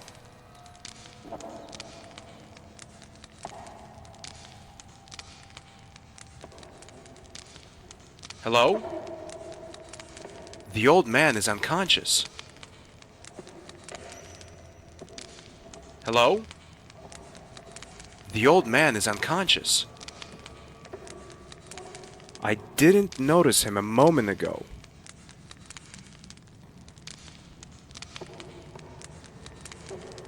He's snuffling at the bench. Strange. Oh my god, that looks like a bomb. The clock gives me 30 minutes to get rid of it.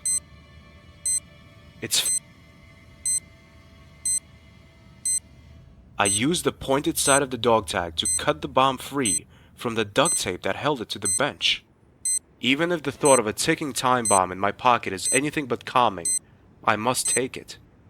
Somebody might trigger the ignition.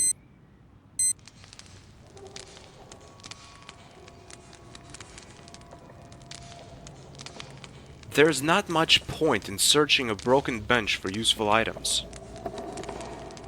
That's a red tube bench. The clock gives me 30 minutes to get rid of it.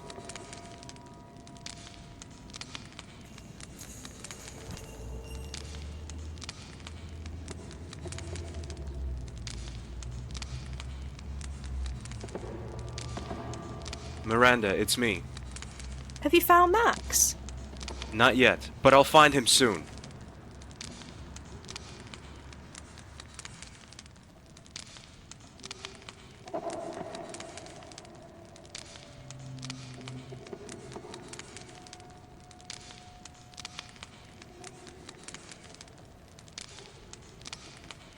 That's not a good idea. But at a closer look, I see that it's a little bent. There's a small rift in the middle. Good idea, but the rift is too small for the bomb. That's not gonna work.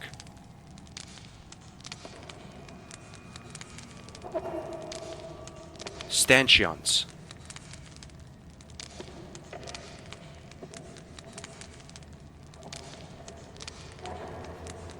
Okay, I'll be leaving then. Bye.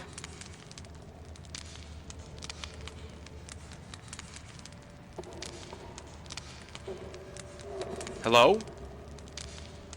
The old man is unconscious.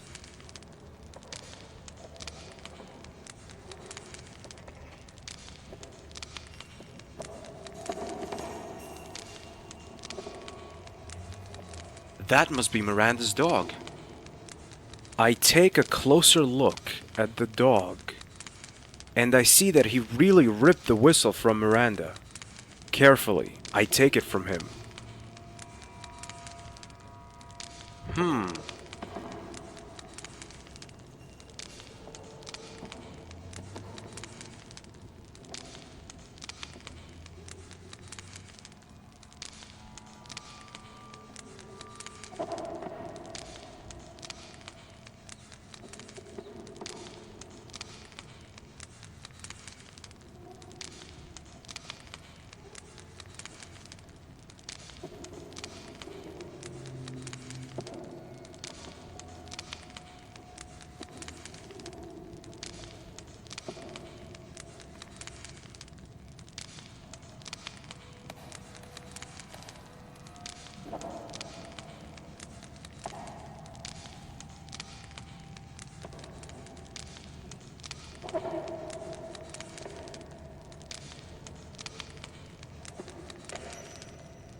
Hi, Miranda. Here's Max back. Oh, thanks very, very much, mister. No problem. If I can do anything for you, just tell me. Okay, I'll do that.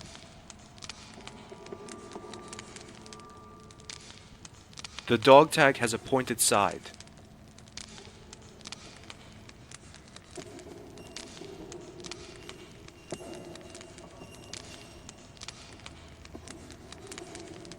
Excuse me, sir?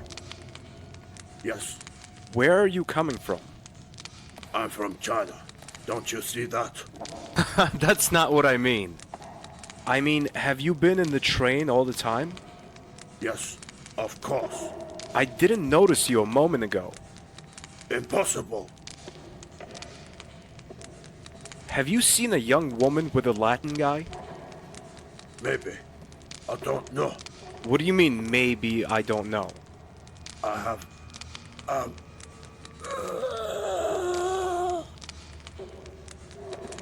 Hey, are you alright? Oh no, he's dead! He behaved so strangely when I asked about Nico and Khan. I search the body and find a photo. The words "See Hang" are written on the back, and there's a letter.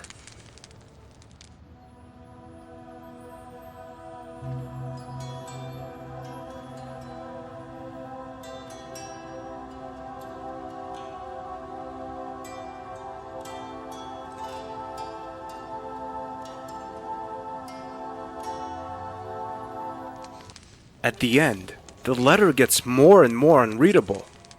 I can only read parts of it.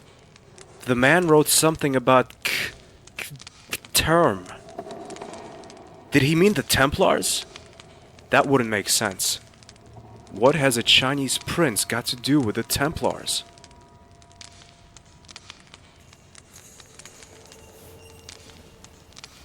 I search the body again and find a roll of duct tape.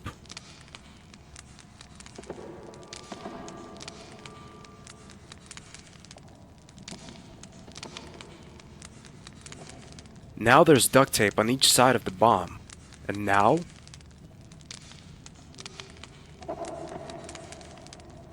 The tape makes the bomb stick to the door in front of the rift. One look at the clock tells me there's not much time left. Only 5 minutes. Quick now, I must warn the other passengers. But how? I need to get their attention somehow. Not much time left. Hi, Miranda. I'm back. Hi, can I help you? Could I borrow your whistle? Of course, here you are. Thanks.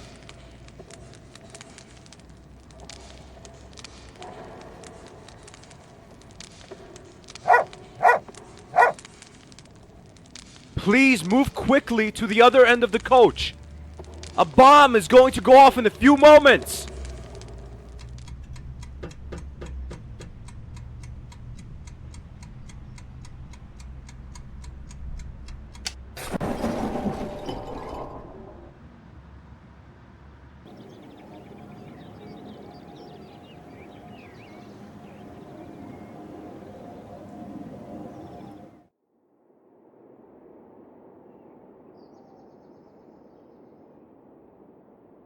I can't walk into a pharmacy and steal drugs. There's a variety of small files on the counter. The label reads laxative.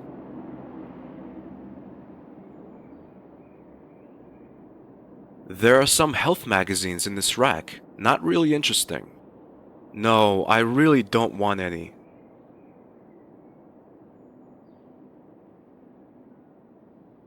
Good afternoon. Good afternoon, sir. What can I do for you? How long have you been working here? Please, sir, if you need my help, just tell me. Otherwise, I'd be grateful if you let me go on with my business. I'm not particularly interested in idle chit-chat. I just thought that... I just told you not to bother me unless you need medical treatment. Understood. I wondered if I could get this file over here. That's a laxative. Yes, I know. I've been constipated for days now. What are the exact symptoms? Well... I knew it. Listen, mister. Laxative is free, and you don't even need a prescription for it. Nevertheless, I only hand out laxatives to customers who really need them. And you, obviously, don't. I scanned this outdated newspaper for something useful, but accept a report about a school that was hit by an outbreak of constipation, affecting hundreds of children. There's nothing of interest. Wait a minute. Constipation. Here's something about the symptoms. The children complained about severe pain in the stomach and back. Furthermore, there were complaints about a nasty feeling of nausea. Good afternoon. Good afternoon, sir. What can I do for you? Sir, can I please get one of those files? I've told you repeatedly not to bother me. Okay, Stobart. Now it's time to show how good you are at acting. But sir, my stomach hurts and my back. The pain is unbearable. It's agony. You really seem to be ill. Better take one of these, but only one.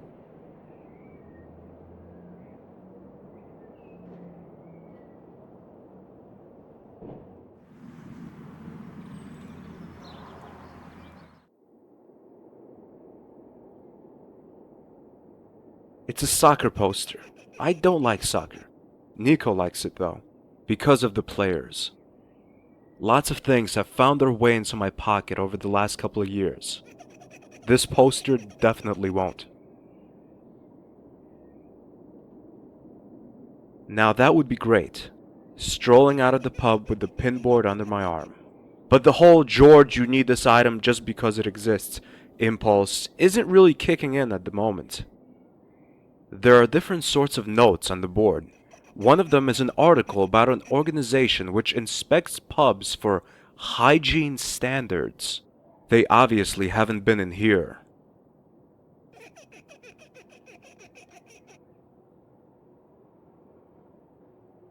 No, I'd better ask the bartender first. A needle won't hurt.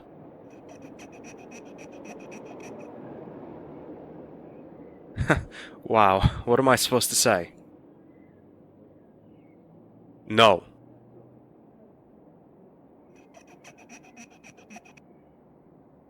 Are you the bartender? No, I'm the Holy St. Peter. Calm down, I'm only asking. And I'm only answering. Okay, so you're the bartender. Aren't you wondering why there are so few people here? A new pub opened right across the road. Bobby country, how noble. Business has been going down here ever since. Apart from Mike and Stephen over there, not many people find their way into this place.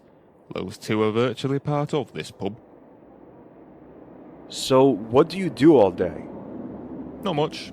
I clean the glasses, read newspapers, and do whatever comes up. Sometimes I'm extremely lucky and the dishwasher packs up. So then, I can repair it. What kind of newspapers do you read? I don't care, read whatever. I'd even read a paper that's 5 years old. Have you seen a dark-haired woman with a Latin-looking guy? Is she your wife, son? Well, not yet, but she's my girlfriend. So, you're a couple? You could say that. Then why is she roaming around with that Latin-looking guy, instead of being with you? That's a long story. Listen, I don't want to bore you with the story of my life, so have you seen them? No. I couldn't ignore the fact that you seem to be a big soccer fan. Yes, as a matter of fact, my favourite club is York United, like most people from around here. And I like Charlie Chickleston in particular. My son's wanted a Chickleston shirt for years now. Maybe he'll be lucky someday. Could I have that piece of soap over there? No, you can't, it's for staff only. Well, there aren't too many people here. For that remark, I could kick you out. Not a bad idea, actually. I could check out Bobby Country then. Of course, that would mean you'd have even fewer customers then.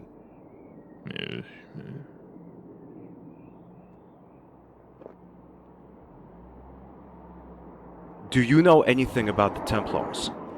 Oh, yes indeed, sir, I do.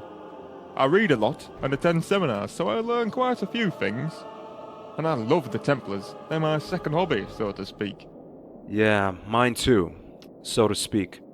Tell me something about them. A medieval order of knights eradicated by Philip the Fair. In 3 weeks, there's going to be an exhibition about the Templars in Paris. I really must attend, even if my wife will kick up a fuss about it. I am impressed. Do you know whether the Templars can be linked to the Chinese culture? Certainly. The Templars had good connections to the Chinese royalty. Which royalty? They are said to have connections to Prince Zihang. Zihang? Exactly. There's some uncertainty about both parties' intentions, though. After all, the prince wasn't able to support the Templars with soldiers, as his own army was so badly trained. And the Templars were too greedy to support the Chinese court financially. The links are supposed to be intact even today, though. Are there any further clues? The exhibition in Paris is expected to be very helpful regarding that matter. It may even provide some new evidence. Do you know where exactly in Paris it will be held? I'm afraid not, but I'm going to find out soon. I only know this much. A seal is mentioned in one of the last writings of the Grand Master Jacques de Molay, and he wrote about the return of the Templars, which will be initiated by that very seal. Do you think such a seal exists? Oh yes, I'm quite sure of that. What does that mean? Nothing. I doubt that the seal will be of any importance. Jacques de Molay only wanted to frighten his pursuers and enemies shortly before he died. A very unnatural death, I may add. But all he got were taunts and derision. I need to get to that exhibition in Paris as quickly as possible. Maybe I'll find the seal there. It must be important for the Templars to kill for it. But first, I need a room for the night. There are no flights to Paris today. Could I rent a room? Shouldn't be a problem. We've got plenty of rooms on the first floor, and they're all free. Then I'll take one. There you go. It's the first door on the left-hand side. Thanks.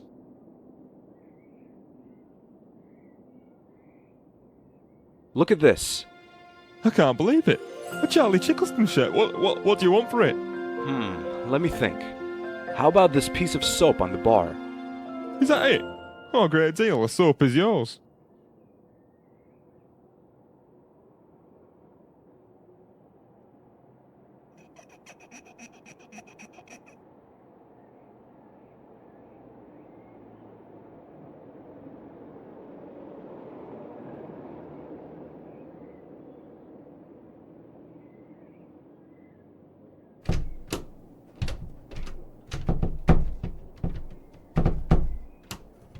I put the key into the lock. There's a creaking noise and the key slips out of the lock again. Either the bartender gave me the wrong key or the lock is broken.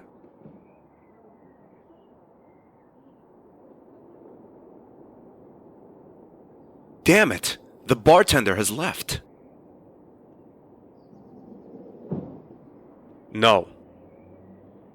It's unusual to see a glass of needles on the counter. I just hope that's not the sort of stuff people drink here.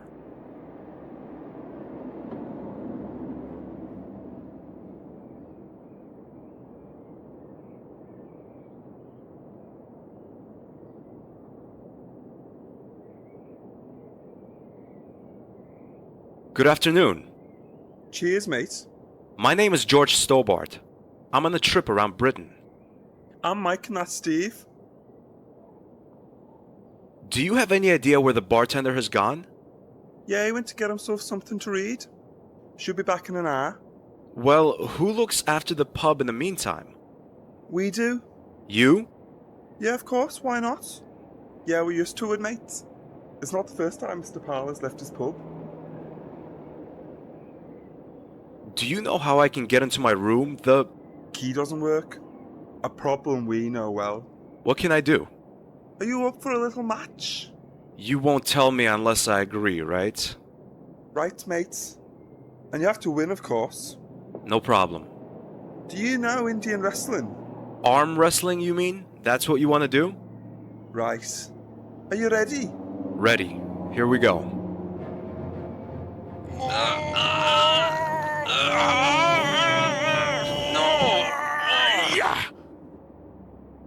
I win. I'm no match for you. Never give up, mate.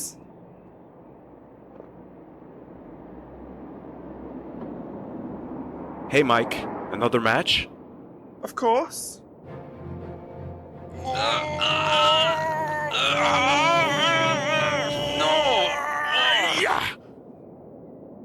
I win.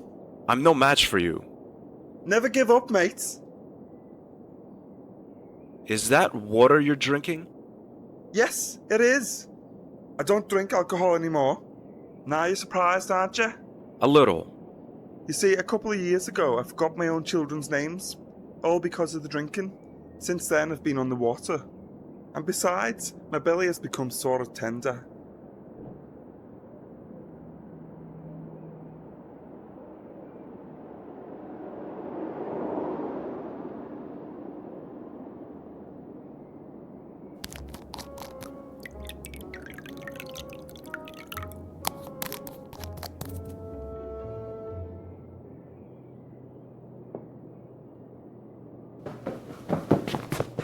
Mike runs to the washroom like a scalded cat. The fact that his belly was a little tender has fueled the effect of the laxative. Stephen has run after him.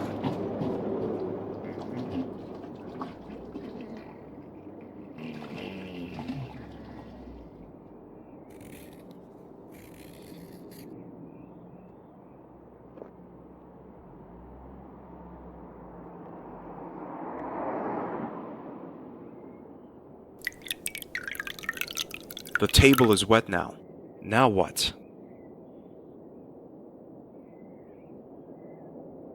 The soap makes the surface of the table quite slippery.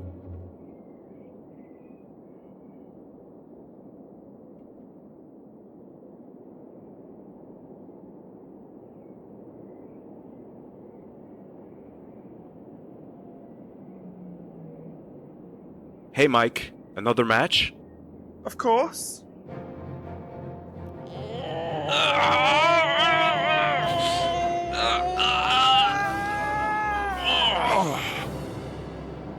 And I'm afraid you lose, Mike.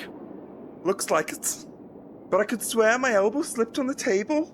Come on, Mike, don't be a sore loser. You're right, I'm probably imagining things. You won fair and square. So, how can I open the door? Just give it a decent kick and it will open alright. That's it? That's it, mate. Thank you, Mike.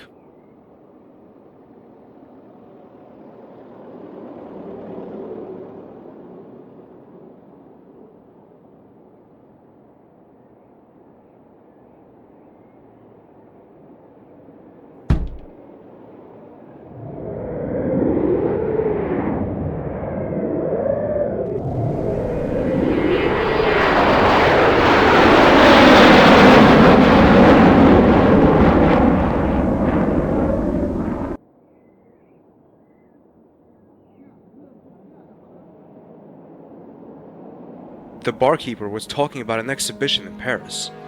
But where could... Come on, Stobart, use your brain. The only museum that comes to mind is the Muse Kroon, but there are two problems. First, it's been a long time, and I don't know if I can find it. Second, Andre. I guess I don't have a choice.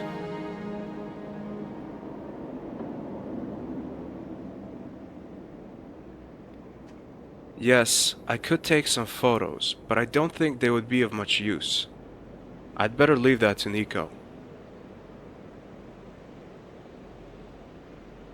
That's Nico's answering machine. I've got one of these myself back home in America, and I hate it.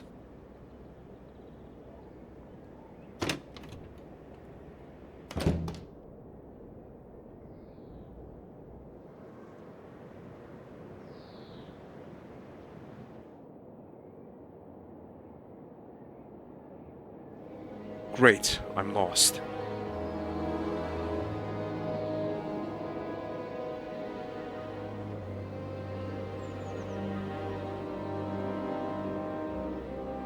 Wow, a piece of a broken dental brace.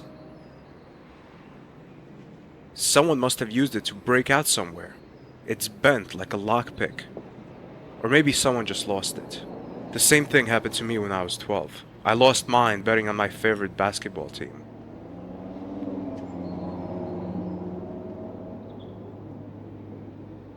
Hi, could you help me? That depends on your question. What's your name? My name is George Stobart. Stobart, 2 B's and 2 T's. What's your name? Nice to meet you, George. My name is Dr. Blackter. How can I help you?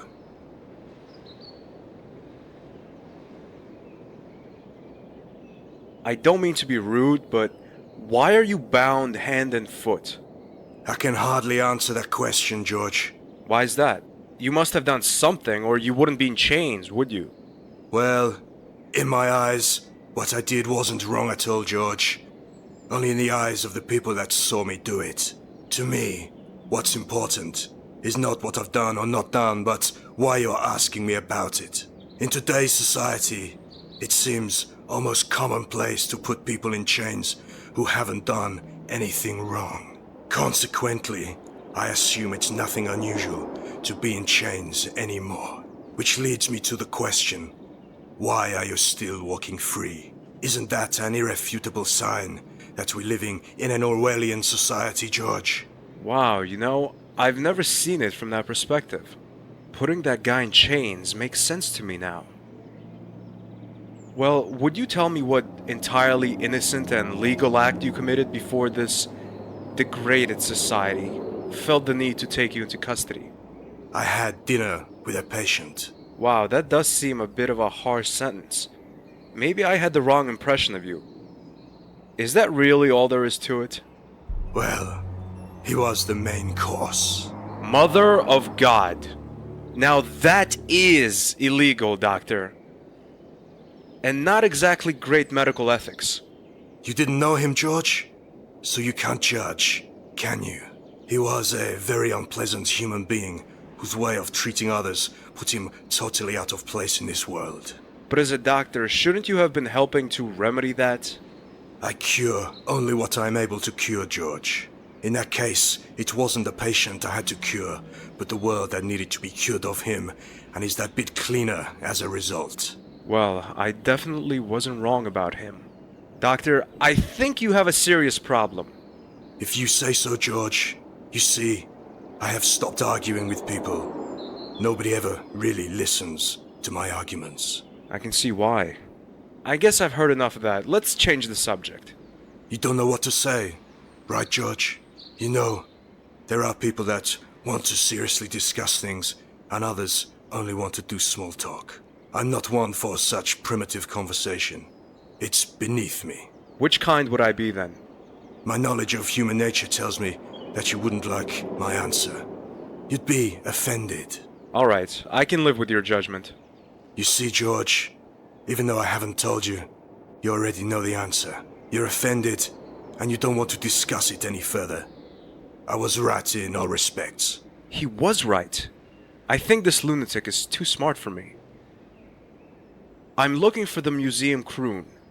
I should know where to find it, but I got lost somehow. I can't tell you the way, but I'd like to know something from you. Or rather about you in exchange. Listen, I'm not really feeling like Q&A games right now. Quid pro quo, George. You tell me something, I tell you something. If it's absolutely necessary. Do you have a girlfriend, George? Hey, that's kinda personal. Do you want to know the way or not, George?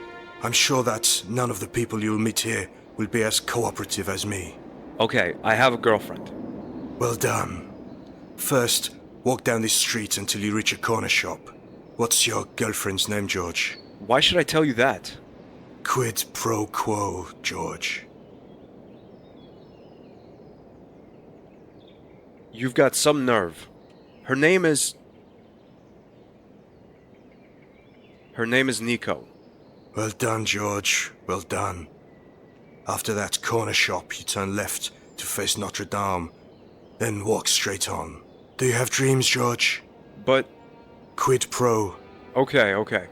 I dream about my girlfriend being abducted and I can't do anything about it. That's terrible sometimes. I can't believe what I've just told this madman. Take the first turn right and you'll find the museum. Do you hear your girlfriend scream in your dreams, George? Do you hear her scream?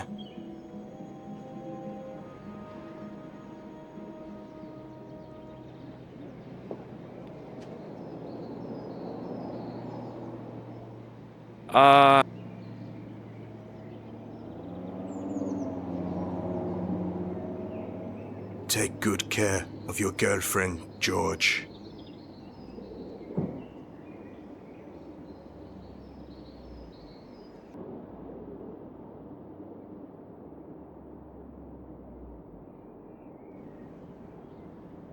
I can't remember what the French call the Baphomet idol. Was it Marseille? I don't think so. I think it was something with an S. If only someone could help us.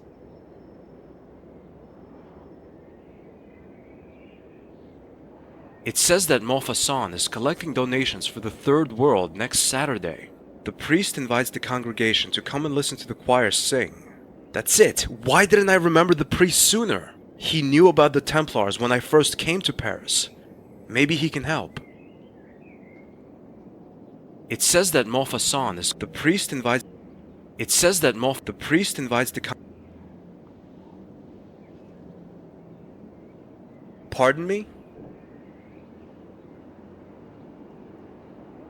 Can you hear me? Can I ask you a question? Excuse me. Can I ask you a question? Excuse me.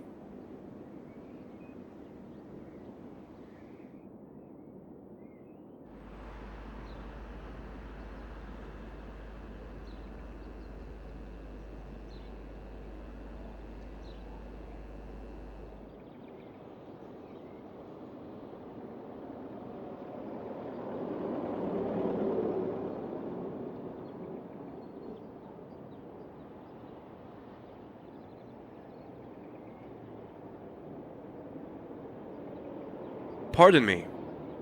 Yes, what can I do for you? Do you remember me? Oh, you're the man whose chalice I cleaned. Oh, I'm sorry. I didn't mean to. No, it's alright. I enjoyed doing it. Really? That's a relief.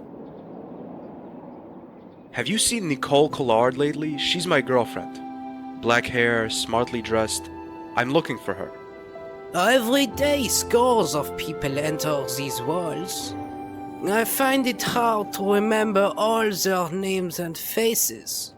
But I am sure you will find her. God will be with you. Can you tell me what the idol of Baphomet used to be called? Baphomet? No, I mean in French. Oh well, let me think. I can't remember, but I remember seeing the name somewhere here in this church. Okay, I'll take a look around. Thanks anyway. You are very welcome. This church is just as splendid as I remember. Yes, it is. And that is thanks to the people of the parish, who have given large donations not only to support the poor souls in the third world, but also for the restoration of this church. Are you coming to this service next Saturday? I can't promise anything, but I'll try to be there. I'd be so grateful.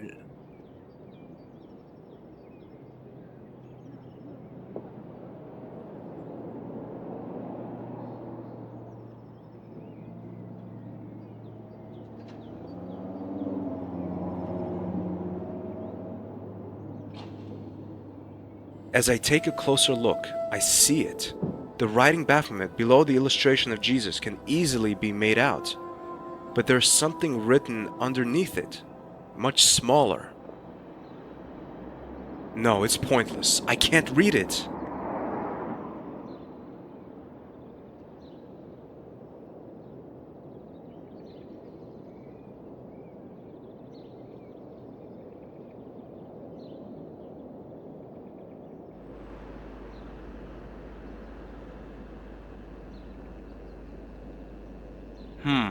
A magnifying glass. It probably belongs to one of the tourists.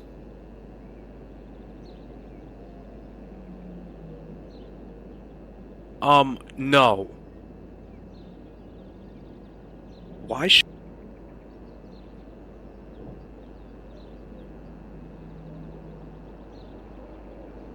This would make sense if there was water in there and it was 40 degrees or more.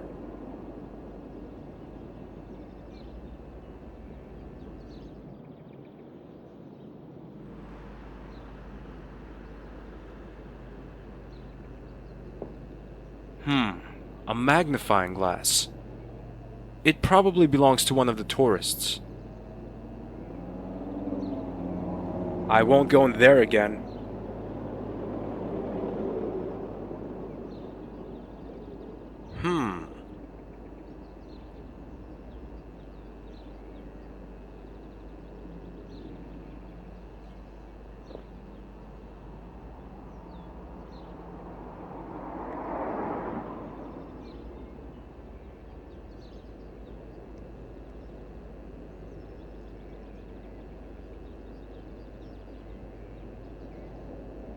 What can I do for you, monsieur?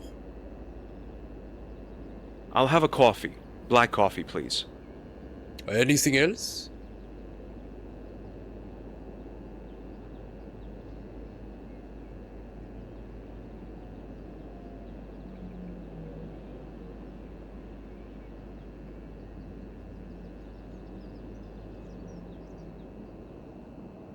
Here we are, sir. A black coffee. Do you have ice cream? No, I'm sorry, but we do not have any ice cream. But we do have quite cheap ice lollies. Okay. I'd like to pay, please. That is 16 euros 80. What? That's a ripoff. Okay. I don't have a choice, do I? I'd like a piece of cake. Oh, excusez-moi. Our patisserie couldn't deliver any cakes this week.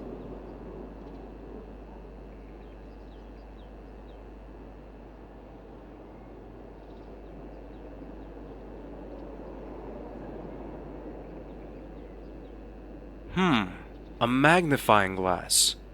It probably belongs to one of the tourists. I wonder if they'll miss it. I guess not.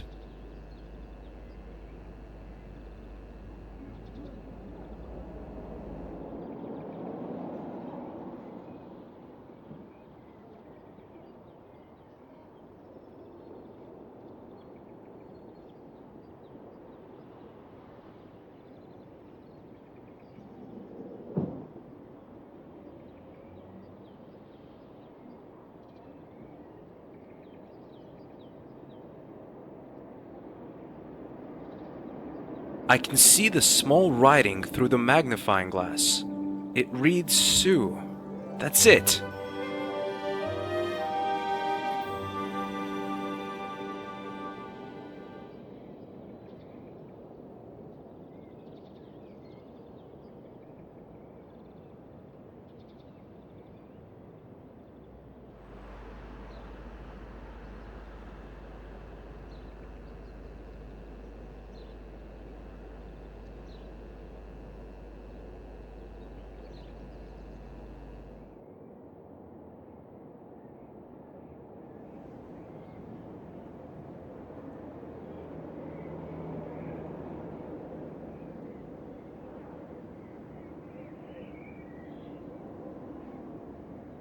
Hello?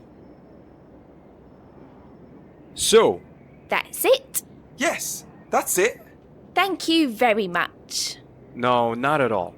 Maybe you can help me in exchange. Okay, what's the problem? Can you tell me where I can find a museum that houses objects from the age of the Templars? Let me think. How about the Museum Natres near the Montfaucon? Thanks, you've been a great help. Have you heard about the explosion a few years back?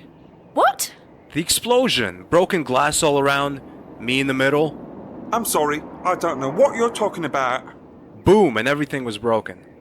Luckily, I was able to save myself by diving out of the way like a cat. Well, that's really exciting. Yeah, it was, kind of.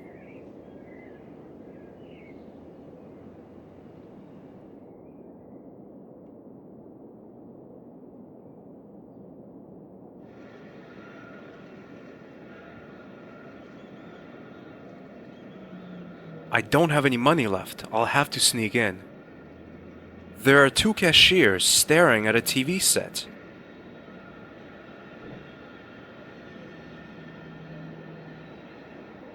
Hey you haven't paid. No one gets in for free. Come here and pay.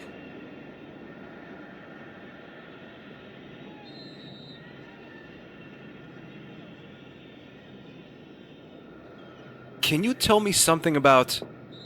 Be quiet out there. Come back later. But I can't go in without a ticket. That's not our problem. We're watching the match.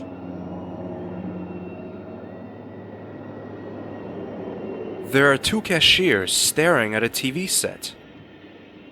There are two cashiers staring at a TV set.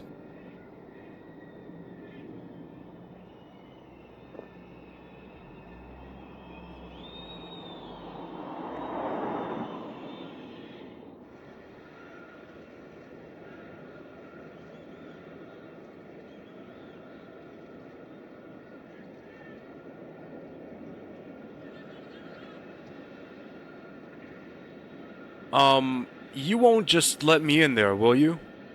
I can't. There's restoration work going on in there. The exhibits will be available in about 2 months. I hear that Museum Kroon is completely closed for restoration. That's true. The city is investing a lot of money in the restoration of the local museums.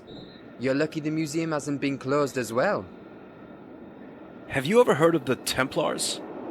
You mean the Knights Templar? Yes, there are some artifacts just behind this door. Do you know what it is? No, monsieur. I'm not really interested in those things. My fields are football and, well, my wife. Have you seen a good-looking black-haired woman? Evans, no, I'm happily married. Well, most of the time. She's my girlfriend. I'm looking for her. Sorry, I haven't seen her. I can't wait for 2 months. Can't you make a little exception? I need some information I can probably get in this room. I'm sorry, sir, but I can't let you go in there. Nice weather. Perfect for playing football. Outside. I can't take it any longer, sir. Could you stop talking about football, please? Aren't you interested in the match? Your colleagues in the ticket booth are watching the match between France and Germany. Don't you want to see that match? You're right, of course. I'd love to see the match, but I'm not allowed to leave my post here. That's why I'd be much obliged. If you could stop talking about it, it makes me sad. Your colleagues are watching the game in the ticket booth, and you're here. Don't you think it's a little unfair that you have to work? Well, what can I say? I tried to take the day off, but my colleagues were faster than me.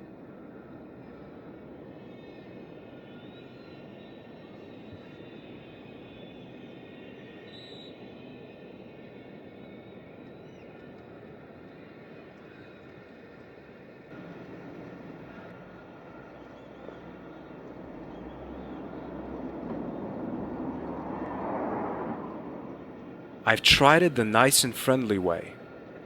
Now it's time for a dastardly piece of cunning.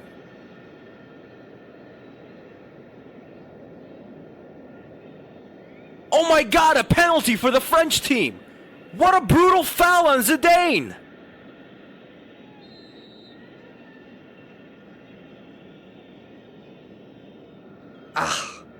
I must see that game. Could you take over my post for a minute while I go and watch the penalty? Sure, pleasure.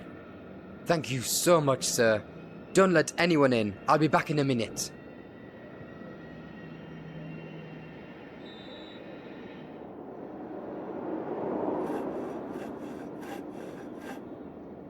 It's not an FHM, but you must always educate yourself with new things. This says that the parchment is one of the last documents written by Jacques de Molay. Shortly before he was burnt at the stake, he's said to have told one of his servant boys, Geoffrey de Charnay, the secret of a lost seal that was said to be more powerful than 1,000 gods. Wow, 1,000 gods, huh? Not just one, but 1,000. It says Molay instructed Charnay to look for the seal, but before he could find it, he met the same fate as his master. Charnay was burnt alive by the French Inquisition. Although managed to hide the parchment from his enemies, the seal has remained lost to this day. The only trace that the parchment gives leads to is Portugal Tomar, a provincial small town northeast of Lisbon. The Templars' last European stronghold in the 14th century. When Tomar fell and the order was destroyed, the seal disappeared in the confusion of the war. But it is assumed that the seal is still hidden somewhere in the area.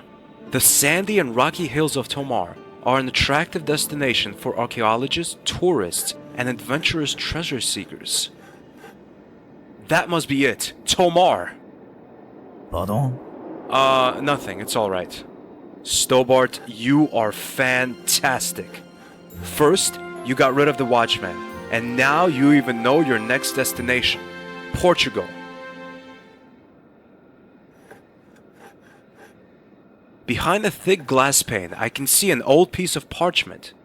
But what does it say? Behind the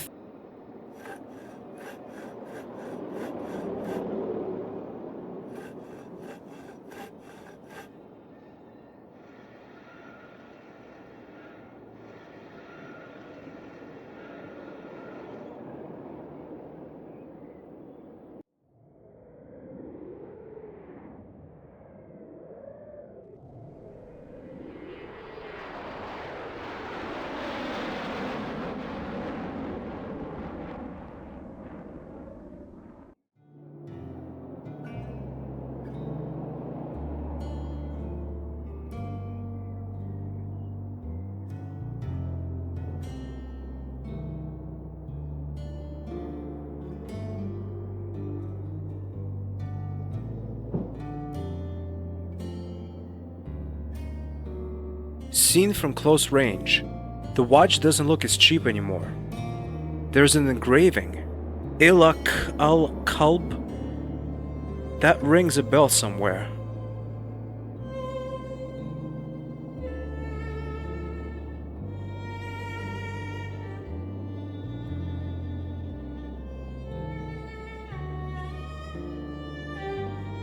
Why not? Might be useful at some point.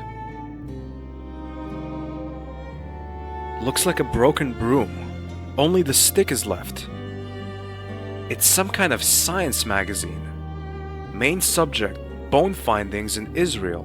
Sounds interesting.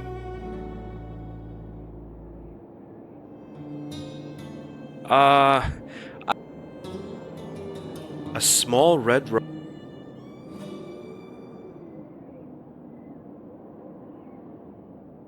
Hello. Yes? You wouldn't give me that box of chocolates for free if I asked nicely, would you? Who do you think you are? Leave me alone if you're not buying anything. Can I pay for those chocolates by credit card? Do you have a MasterCard? No, American Express. Can't you read the sign? It says only MasterCard in capital letters. And now you're driving away my customers with your loitering. Mister, you could be a bit more polite. Are you by any chance interested in the well over there and the workings? Not really. What's so interesting about a well? Now come on, it might hide the greatest treasure of the Knights Templar. Knights... what? Templar. Knights Templar. Didn't you pay attention in history class? I never went to school. How long have you had this shop? Since that crazy professor over there started believing he can find some treasure down the well. But that's possible, isn't it? He won't find anything. 2 weeks ago I told him I had lost my wristwatch and asked him to keep an eye open. Did you get it back? Yes and no. I found it near the well, but now it's gone again. My God, you're not real good at taking care of your things, are you? That's not easy if you have to watch the shop all the time because some brat wants to mess about with your goods.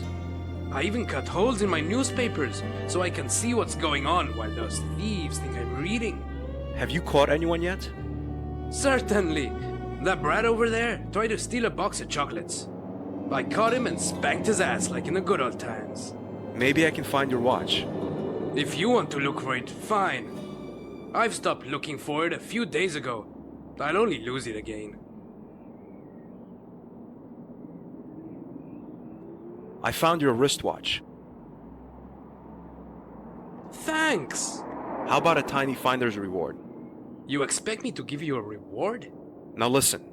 I find your watch, sacrificing valuable moments of my short life in the process, and you won't give me a reward? Okay. Here, you have a keyring. Please excuse my rudeness.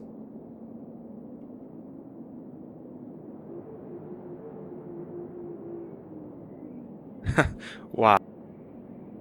Oh no.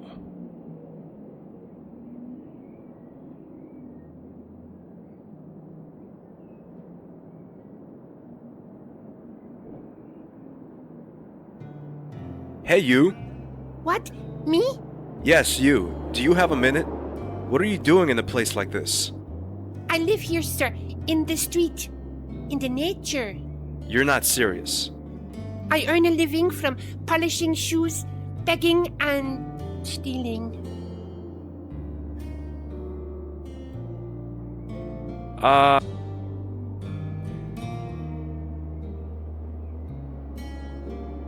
That's the old man's bag. I wonder what might be inside. Although I'm filled with guilt, I snatch an item from the bag. It's a thread.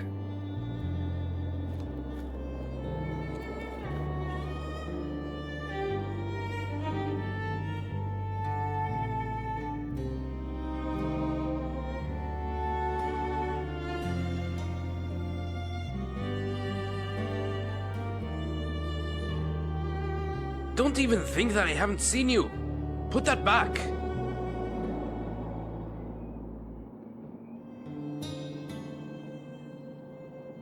I'd rather not.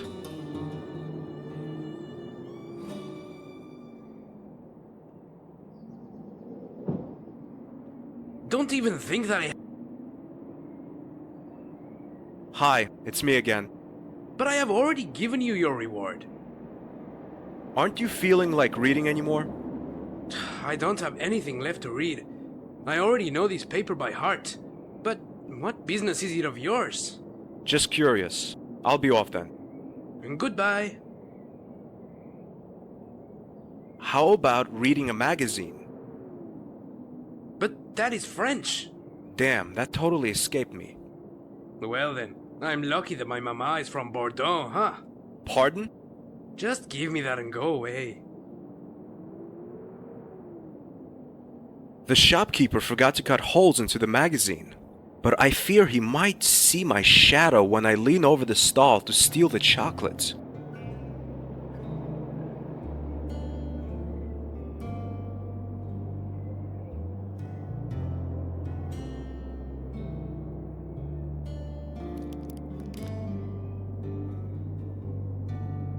Great! I have the chocolate.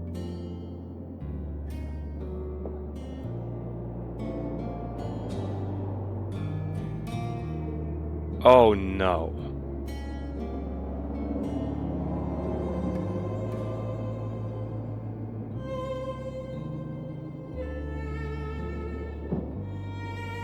Hi, my name is George. Ah! Oh, pardon me. You made me jump a little. Bom dia, my name is Professor Arruda. What are you doing with the well? This isn't a well. It's an antique cistern. Cistern? What's that? Holy mother. It's an underground container for rainwater. And what is it that you're doing with this cistern? I'm examining it. I can see that, but why? I'm an archaeologist, and I'm about to make a really important discovery. What discovery is that? Are you interested in history? About a year ago, I would have asked myself the same question until this thing with the Templars happened. Oh, you do seem interested in history. Do you have some time? I can tell you the whole story. Sure.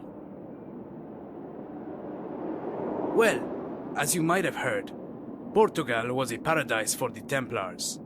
Besides France, it was the first European country in which the order established itself after its foundation in Jerusalem in 1119. In 1128, Queen Teresa presented Castle Surrey to the order as a gift. It lay near the Crescent Front. Crescent Front? You mean the front line with the Arabs? The Moors, correct. In 1147, Teresa's son and heir Alfonso, a Templar, conquered the Arab stronghold Lisbona with the help of his fellow knights. Today, Lisbona is called Lisbon. Alfonso declared Portugal's independence and became its first king. In return for the Templars' help, he gave them a stretch of land in the heart of the country, where the Templars built this castle. At the time, the Order's Grand Master was a man named Gualdim Pace, sometimes known as Galdinus. Tomar became the Templars' military headquarters, so to speak. What happened then?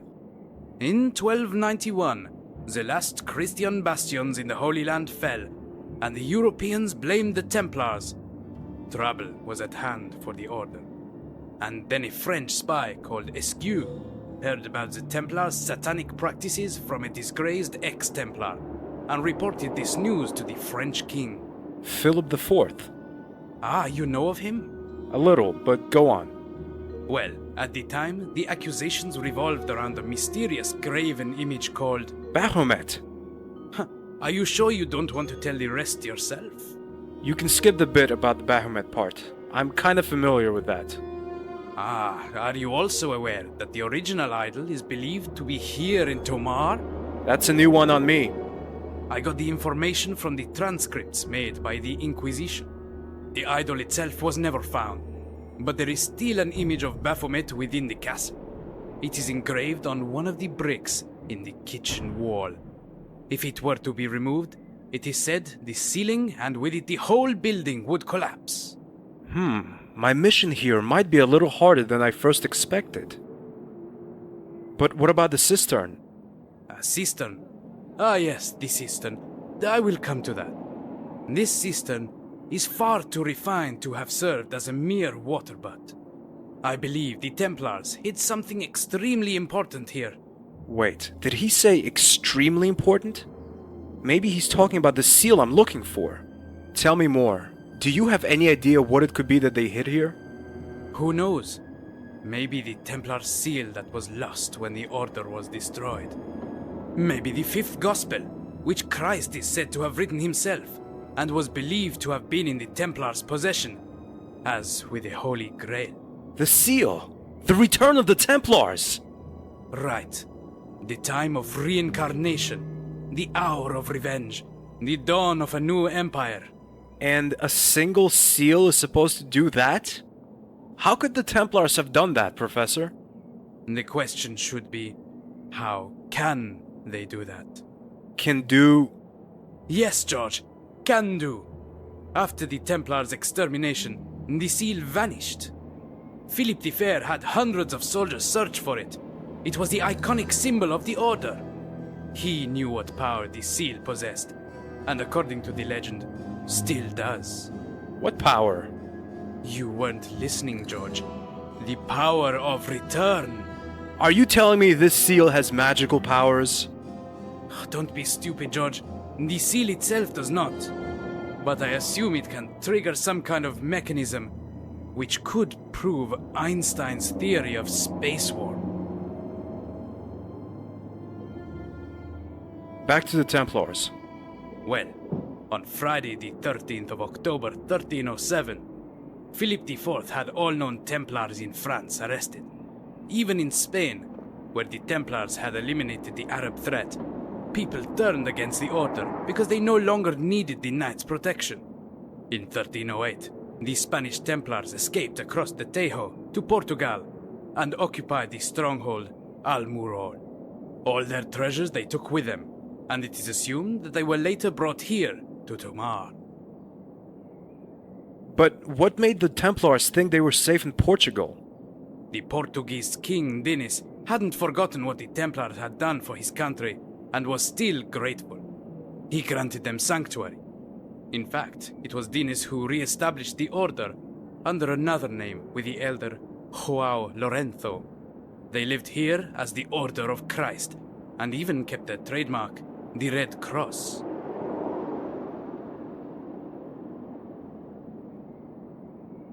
I don't understand. What's Einstein got to do with this? By means of space warp, it is possible to travel into the past. And why hasn't anyone made a trip to the past yet? How do you know no one has? Are you telling me...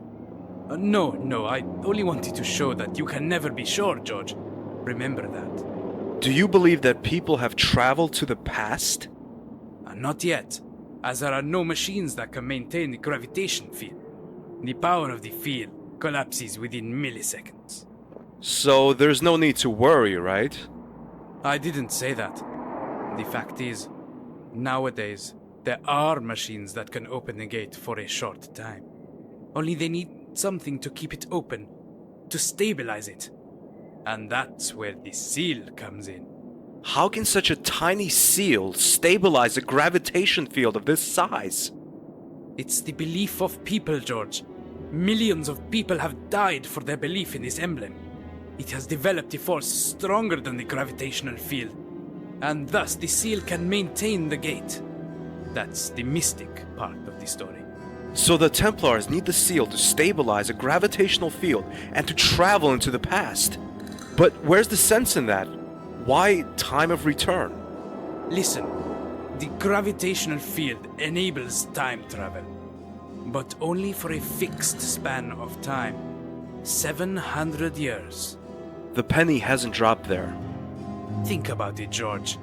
What 700th anniversary do we have in 3 days? The Battle of Paris! Exactly. The Battle of Paris. 10th October 1303. Thousands of Templars died before the city gates, in an attempt to kill the French king and seize power of France. As France was the military force in Europe at the time, it is hard to imagine what today's Europe would look like if the Templars had won the battle. What now? We must stop them. The Neo-Templars will try to get hold of this seal and use it to travel back 700 years, one day before the Battle of Paris. That will be the 9th of October. They will take modern weapons and reinforce the Templars' troops with their own. The battle would be won easily. Everything we know today as a modern democratic society would disappear even from our memories. At least, that's what I assume. No one really knows what consequences an alteration of the past would have for us. Why is it Return of the Templars, then? Now, you can't interpret that literally. What they mean is the symbolic return. The Templars' culture would return to the present by this alteration, unless we stop them. What if the seal isn't down there? Then may God help us. So what are we waiting for?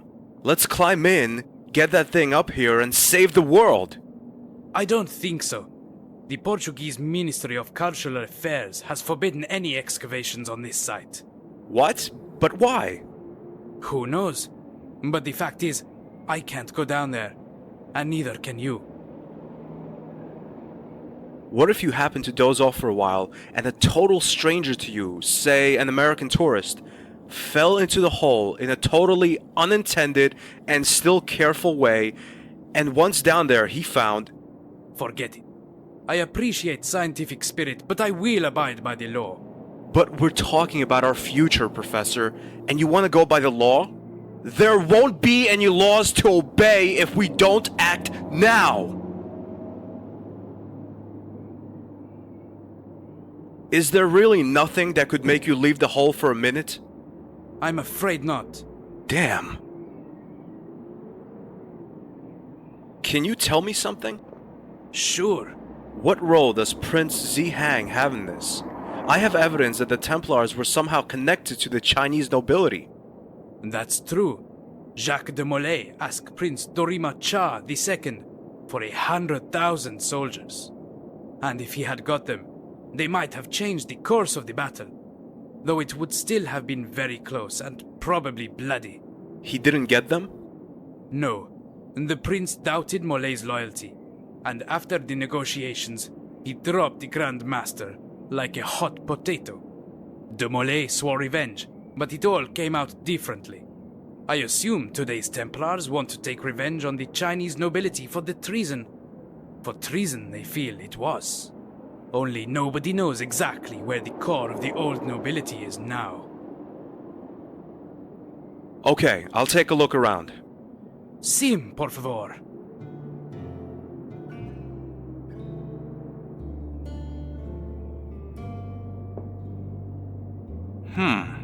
It goes down about 4 meters.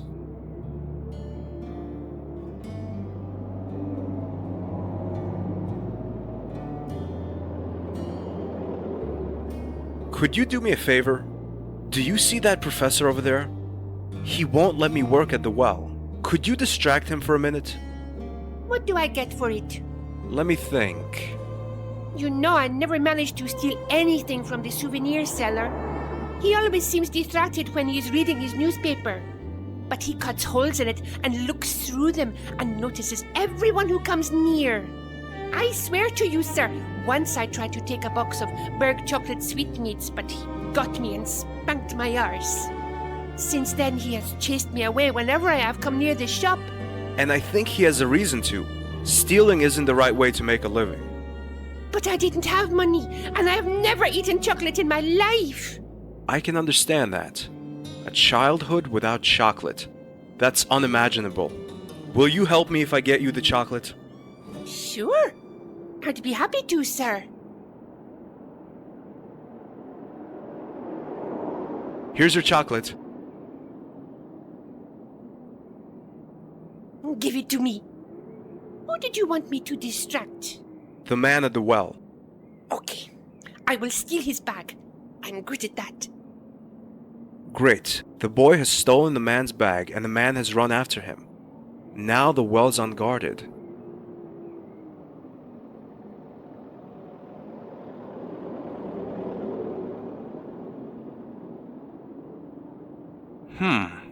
It goes down about 4 meters. But as the inside of the well is rough, I can get my hands into the gaps and get in or out without too much trouble.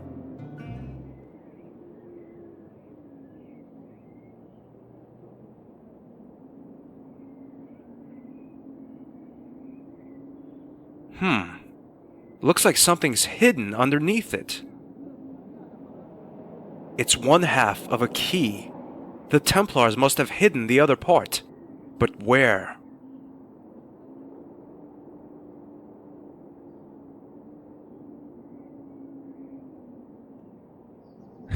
Wow, what am I supposed to say?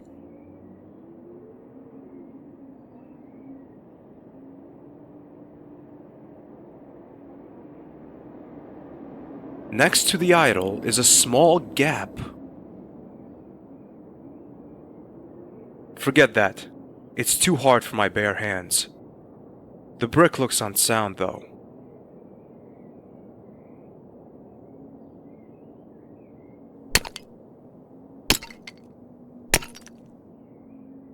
Having finished off the brick with the screwdriver, the second half of the key is revealed. George Stobart, tracing the Templars again.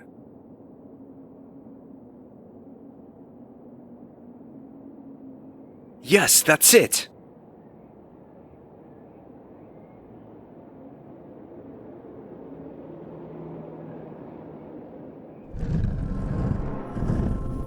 I can hardly believe my eyes! It's the seal! We've outrun the Templars. We've made it! I must tell the professor. No, you will never get this seal. Give it to me, Professor Aruda. Now! Even though you betrayed the Order by your sudden disappearance, we will reward you. Never! George, run! Monsieur Stobart, good to see you back again. The feeling isn't mutual, to be honest. You have something that belongs to us. Oh, really? Flap, shoot the professor, and then get Stobart.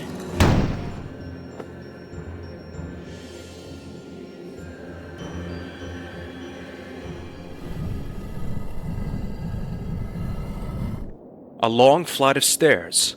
I guess it leads outside, to safety.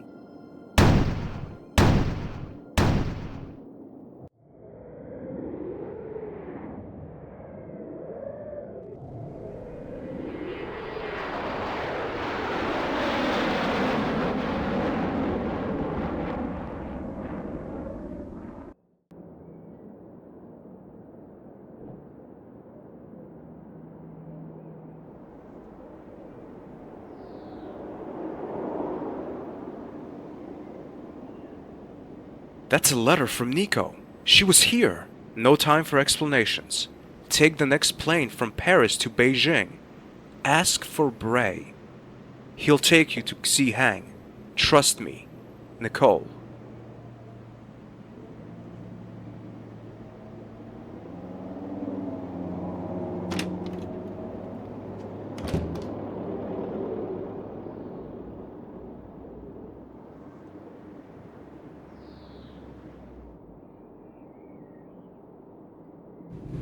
Good evening, ladies and gentlemen. My name is Jacques Beaumelu, and I am your captain for this flight. The weather is a bit rainy, but this will cause no delay on our flight. We are scheduled to land at Beijing Airport in approximately 8 hours' time. On behalf of myself and the crew, I would like to wish you a pleasant and relaxing flight. Would you like a drink, sir? Okay, I'll wait until the lady is gone and start my exploration of the plane later. Would you like a drink, sir? Ouch! What have you done? You poured coffee all over me. Idiotic staff. And I'm even paying for this. Oh, I'm sorry. How stupid of me. Please let me clean this up.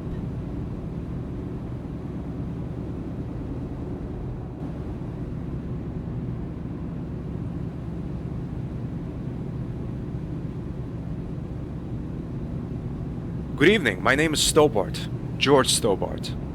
Oh, my name is Braun. Sigmund Braun. Are you the captain? Not really. Just a passenger like you, I guess. If I were the captain, you could probably tell from my uniform. Oh, please pardon me. I lost my glasses at the airport, and I have to admit that without them, I'm rather blind. I'm lucky I got on the right plane.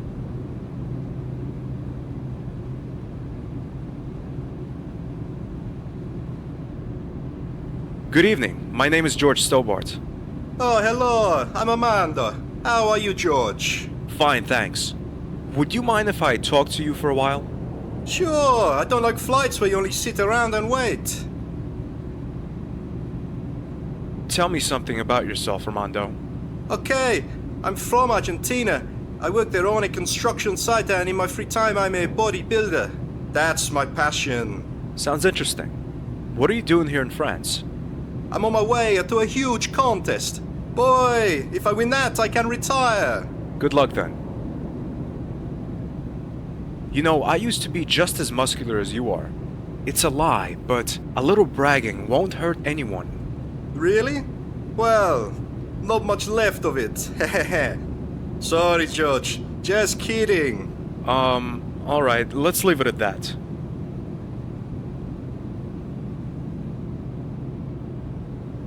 See you later. Ciao.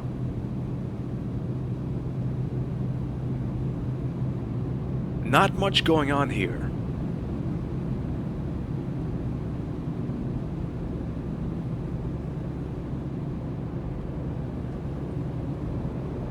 I can hardly believe my eyes. It's the seal!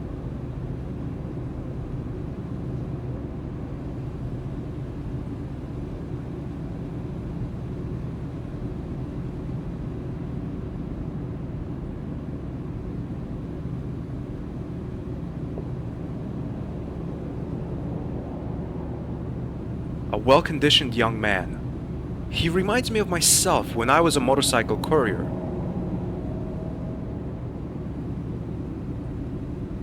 A man in his 60s, I guess. He looks kind of helpless.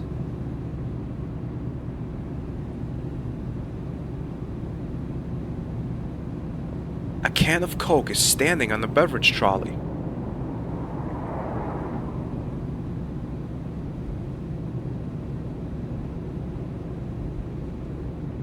That doesn't work. Hey, Armando. Ah, hello, George.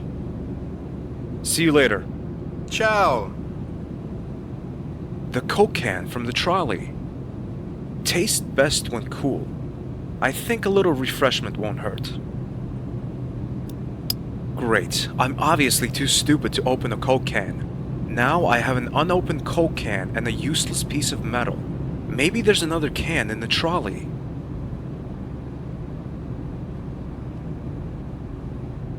Oh. Hey. See you. Ciao. Nothing left on it. I'm sorry, we don't have any Coke left, sir.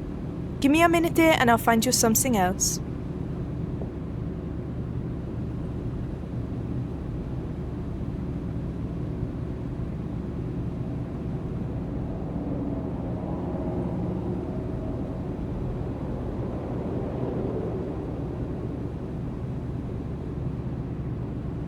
Hello. Are you enjoying the flight?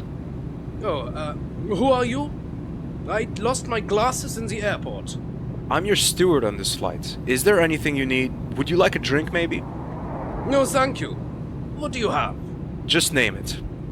Oh, some fruit juice will do for the moment. Sure thing.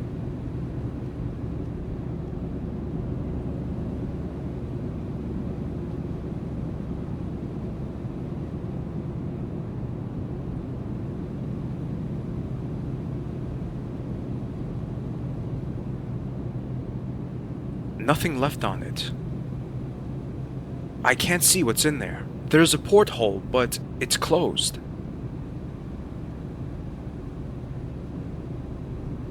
Hey, Armando. Ah, hello, George. See you later. Ciao.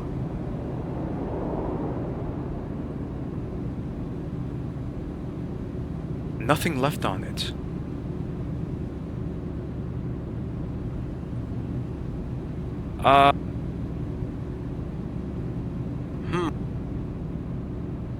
No.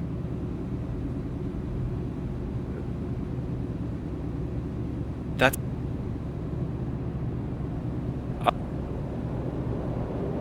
That's... The metal piece is too thick. I can't see what's in there. There's a porthole, but it's closed.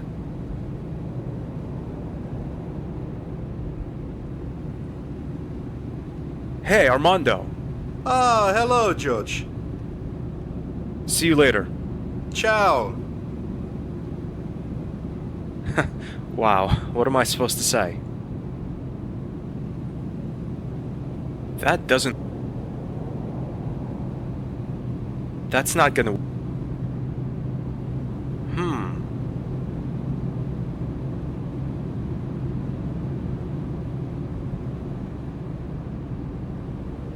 Nope.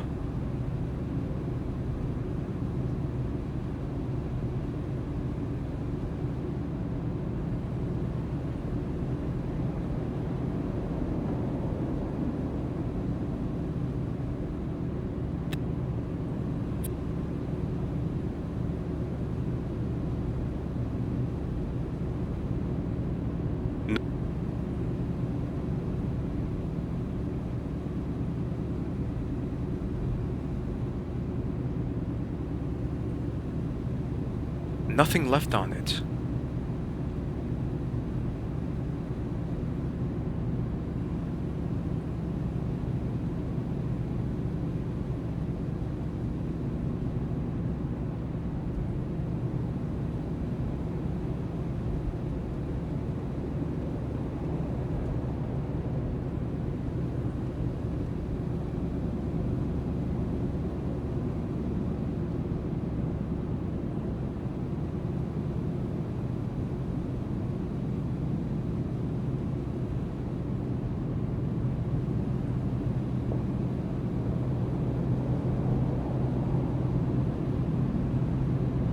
Hey, Armando.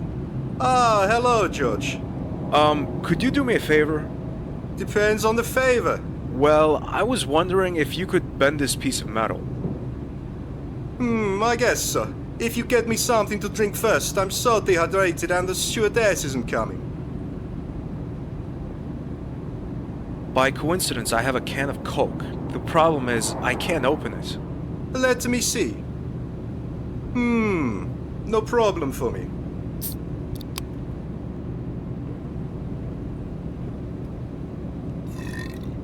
Wow, you're really strong. Now I just need something to eat. I'm working on it, but can you do me my favor first? Well, then give me a piece of your metal. I've given you that already. Oh no, don't tell me you... Here it is. I seem to have sat on it. Here you go. Smells a bit like Argentine breakfast, but I'm sure you don't mind. Wow, it's already bent. Bent perfectly even. This guy seems to have well-trained buttocks.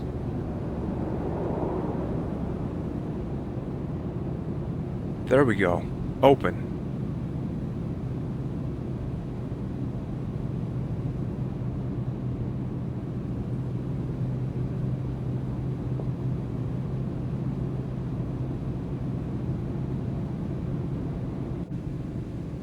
Here you go. Oh, thank you. That's just what I needed.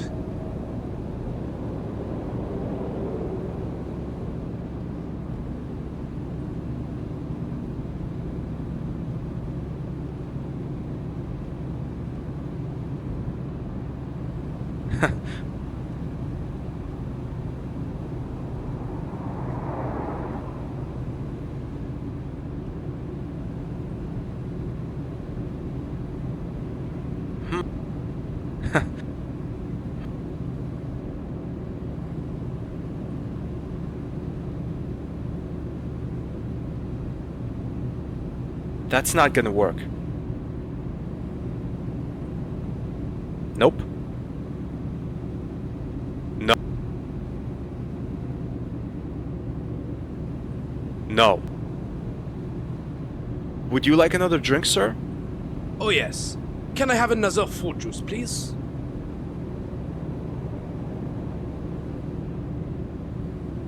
Here you go. Thank you.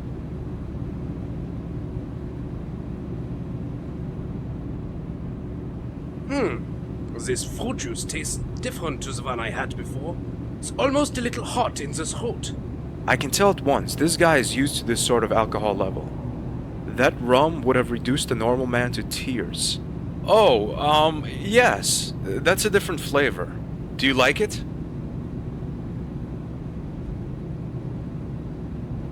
Can you get me a bottle of that? I'd be glad to.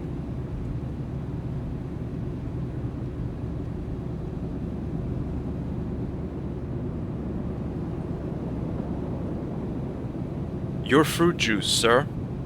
Thanks.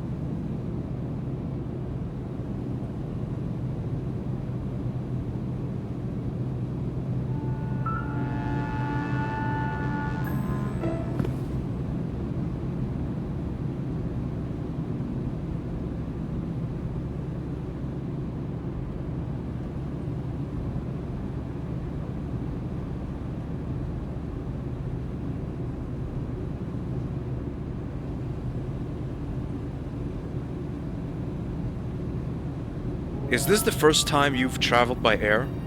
No, unfortunately I've flown many times. Why unfortunately? Flying is fun, isn't it? That's what you think. But you have no idea what goes on behind the scenes in flight companies. It doesn't bear thinking about. It's frightening. What do you mean? Well, there are secret poisonings committed by the stewards, authorized by the companies. You'll forgive me for not buying a story like that. Yes, it's true. I'm a dietitian and I know when food is off or even poisoned. The most used poison is hexanol. That's pure and unrefined alcohol, and it can cause death when it is mixed into food or drink, depending on the amount, of course. The companies only put enough hexanol into the food so that it causes minor stomach aches. That means after 2 weeks in hospital, you're fine again, and the passenger just thinks he has eaten something that was off before the flight. Now come on. How could the companies profit from poisoning their passengers? You must speak quietly. About 4 million euro. The companies have a contract with the Board of Health which awards the company 4 million euro compensation for every passenger falling ill during the fight. It sounds obscure, but it's the truth. It's called Contract 20. Of course the companies can't poison anyone sitting in their flights. But there is a pattern to these plots. They always happen in a 4-month rhythm. What's so intriguing about it is the fact that every single passenger talks about a strange pink color that the food had when they ingested it. But before anyone could ever follow that lead, the food was gone.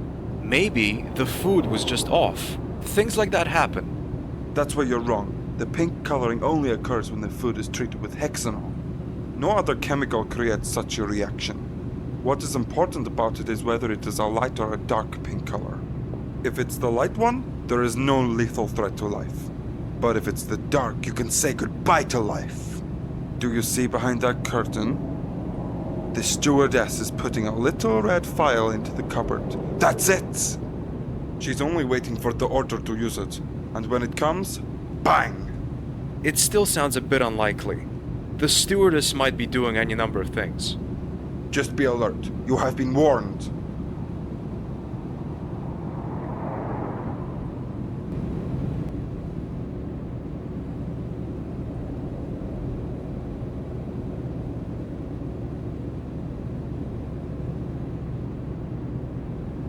I wonder what the in-flight magazine has on offer.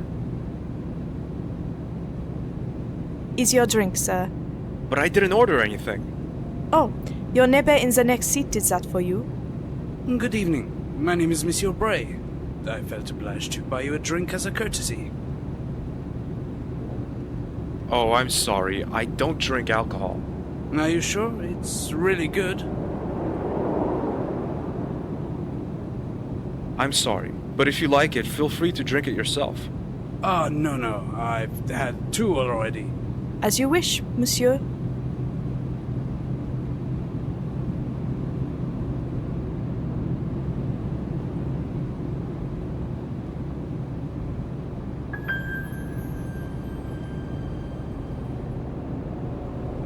Should I have scruples?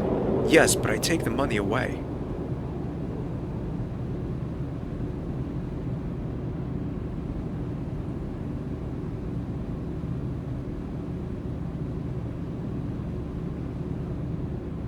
I'll have a closer look at the wallet.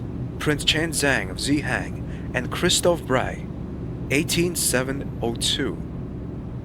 Prince Chen Zhang of Zihang and Christophe Bray, 18702. Let's see what else is in there. This man wanted to kill me so I don't find the boy. But if Bray is on that photograph with the prince, it means that I'm coming too late. The only thing they need now is the seal. Lucky I have it. Thank you, Stobart. Please follow me to the toilet without causing too much of a stir. Okay, but I warn you, I get claustrophobic in small rooms. You have the steel. Destroy it now. What are you talking about? I'm not a Templar. Now come on, I might have had some blows to my head in my life, but please don't expect me to be that stupid. I've seen your member's badge. You obviously think that only the Neo-Templars have spies. So you're saying that you haven't promised your loyalty to the Templars, but you're operating against them instead? You could say that. Then who do you work for? I am employed by the French Secret Service. And what do you want from me, or the Templars? That's a long story. I've got time. You said you were claustrophobic. I am. But usually, only in old Syrian caves, with a single exit and a door mechanism buried in the wall. Wow, I have that too. Anyway, we've been investigating against the Neo-Templars for more than 7 years. The allegations are suspicion of mass murder, forming an illegal cult, as well as drug abuse. But so far we haven't been successful. We couldn't prove anything. The evidence would always vanish before a trial could be set up. That is, until we found out that your friend Nicole Collard was working against the Templars for personal reasons.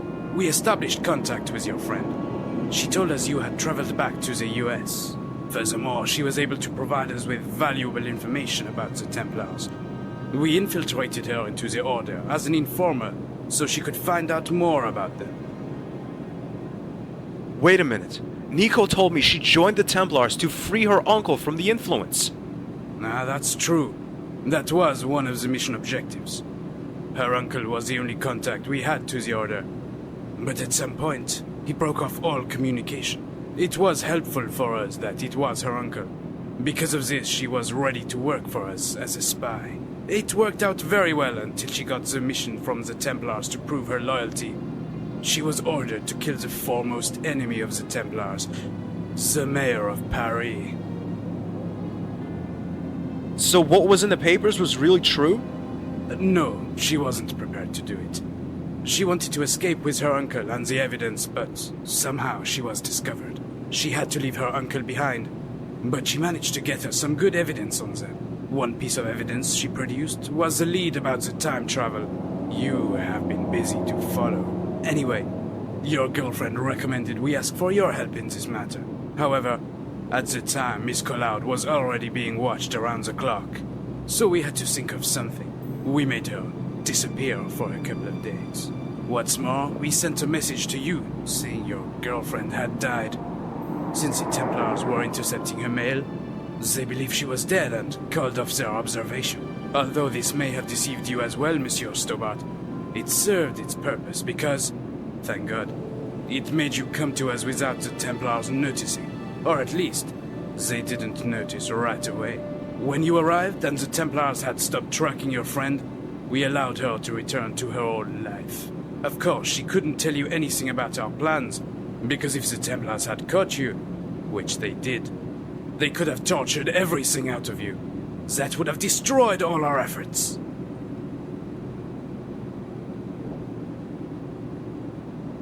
Where's Nico now? I'll come to that. Nevertheless, we always had an eye on you. We couldn't protect you from being captured, but I was there all the time. For example, in the derailed underground, you Khan and Miss Collard were in. We bribed the technicians and the train driver to make the train derail in a controlled manner and give you a chance to escape. Hey, we could have died. No, that's not true. The train was going about 14 miles an hour. That is enough to be shaken, certainly, but it's much too slow to cause any serious harm. When our men were trying to get you three out of there, we couldn't find you. Only Khan and Miss Collard were there, and no trace of you. The train wasn't that big, you know. We didn't have much time. Ah. It was a relief when we found out that you had the seal. But why did you want to kill me earlier? I couldn't run the risk of you meeting the boy. Huh? Does Nico know that you wanted to kill me? And why shouldn't I protect the prince from the Templars? I admit that Miss Collard didn't know about our plans to kill you. She wouldn't have agreed. She loves you, you know. We don't want you to reach the prince because he is conspiring with the Templars. He would probably have had you killed after you had given him the seal. I don't understand anything. I was told that the prince's family betrayed the Templars. Why should the prince help his arch-nemesis by killing someone who's trying to fight them? That's true. The Asian nobility betrayed the Templars. But that is the reason why the prince is conspiring with them now. Reconciliation. Only his closest confidants know about it. Even his bodyguards thought the Templars were intending to kill the prince. One of them was on your train. But this meeting won't happen without the seal, will it? Right. But there is some kind of a replacement seal the Templars are looking for now. They don't necessarily need yours. And where's that replacement seal? According to our latest information, it is in China as well. In a city called Wuhan. That's the place where a so-called tourist group is digging for dinosaur bones. The Templars? That's what we think. One thing. Why do you have a picture of the prince? How do you think I know the prince is conspiring with the Templars? I was one of his closest confidants. What are we gonna do now? We'll talk about that in China. You'll meet Miss Collard and Khan there. My colleagues have taken them there. Okay, Redneck. From now on, we'll work together. Take arms! All right, George.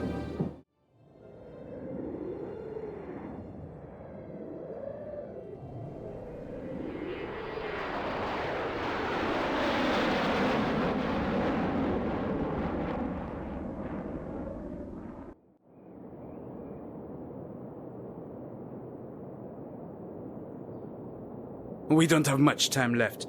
In 3 hours, the ceremony takes place. So you still assume the Templars have the second seal? Monsieur Khan, I don't just assume it. I know it. But what's the use of this seal here? Precaution. If one seal breaks, there would still be a second one. You must know, George, that the Templars acted in a very careful and meticulous way. What are we going to do? I have some plastic explosives. We have to get close to the gate, attach the explosives, and get out as quickly as possible. I see. We just trudge in there, say hello, leave the explosives, and walk out again? Close. But we'll need a decoy. Oh no. Yes. That's where you come in. Oh great. What do you want me to do? Okay, Monsieur Stobart. You know what you must do? Yeah. While I'm distracting the Neo-Templars, you sneak past them and fix the explosives to the gate. Exactly. Khan, you take the detonator. If we haven't returned in the next 15 minutes, you push the button. No. Don't worry, Nico. We'll be out of there in time. Trust me. George, I don't want to lose you. I love you. Now don't get sentimental, or I'll start crying. George, let's go.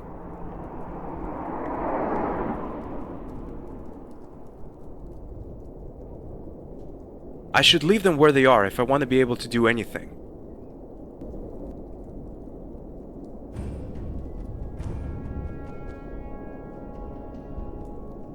I don't know what it is, but something tells me I should pick up this rock.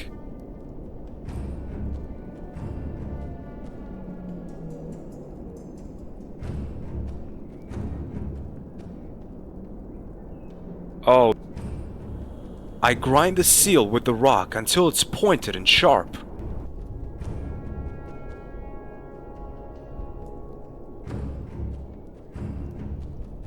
We've been expecting you. You miserable traitor! No, George. Better to call me Savior of the World. You'll get us killed! You're insane! What's happened to your cool and superior behavior, Senor Stobart? I tend to get a little nervous when I'm facing people with an extreme form of megalomania. I'd like to have this seal now, Senor Stobart. But you already have it. Don't be a fool. To open the door, I need more than just the one I have. For generations, the Templar possessed only one seal, even though the legend talks about 2 seals. Pardon? Well, I used you for my purposes. When you entered the game, we had the chance to discover the 2nd seal. Unfortunately, you came to the excavation site when I was about to take the Holy Cross.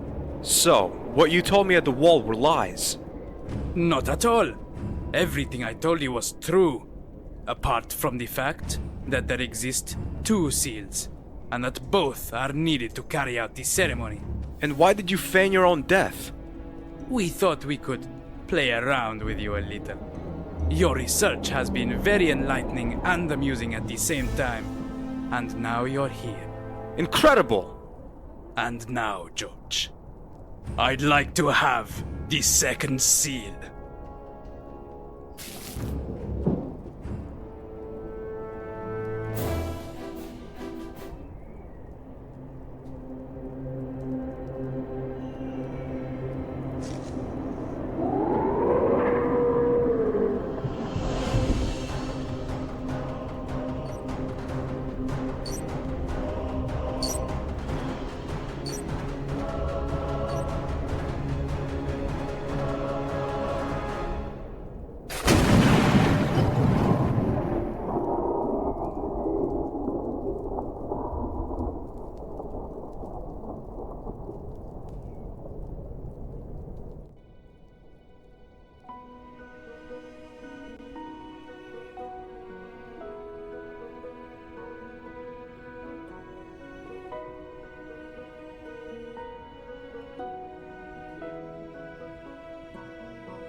We made it.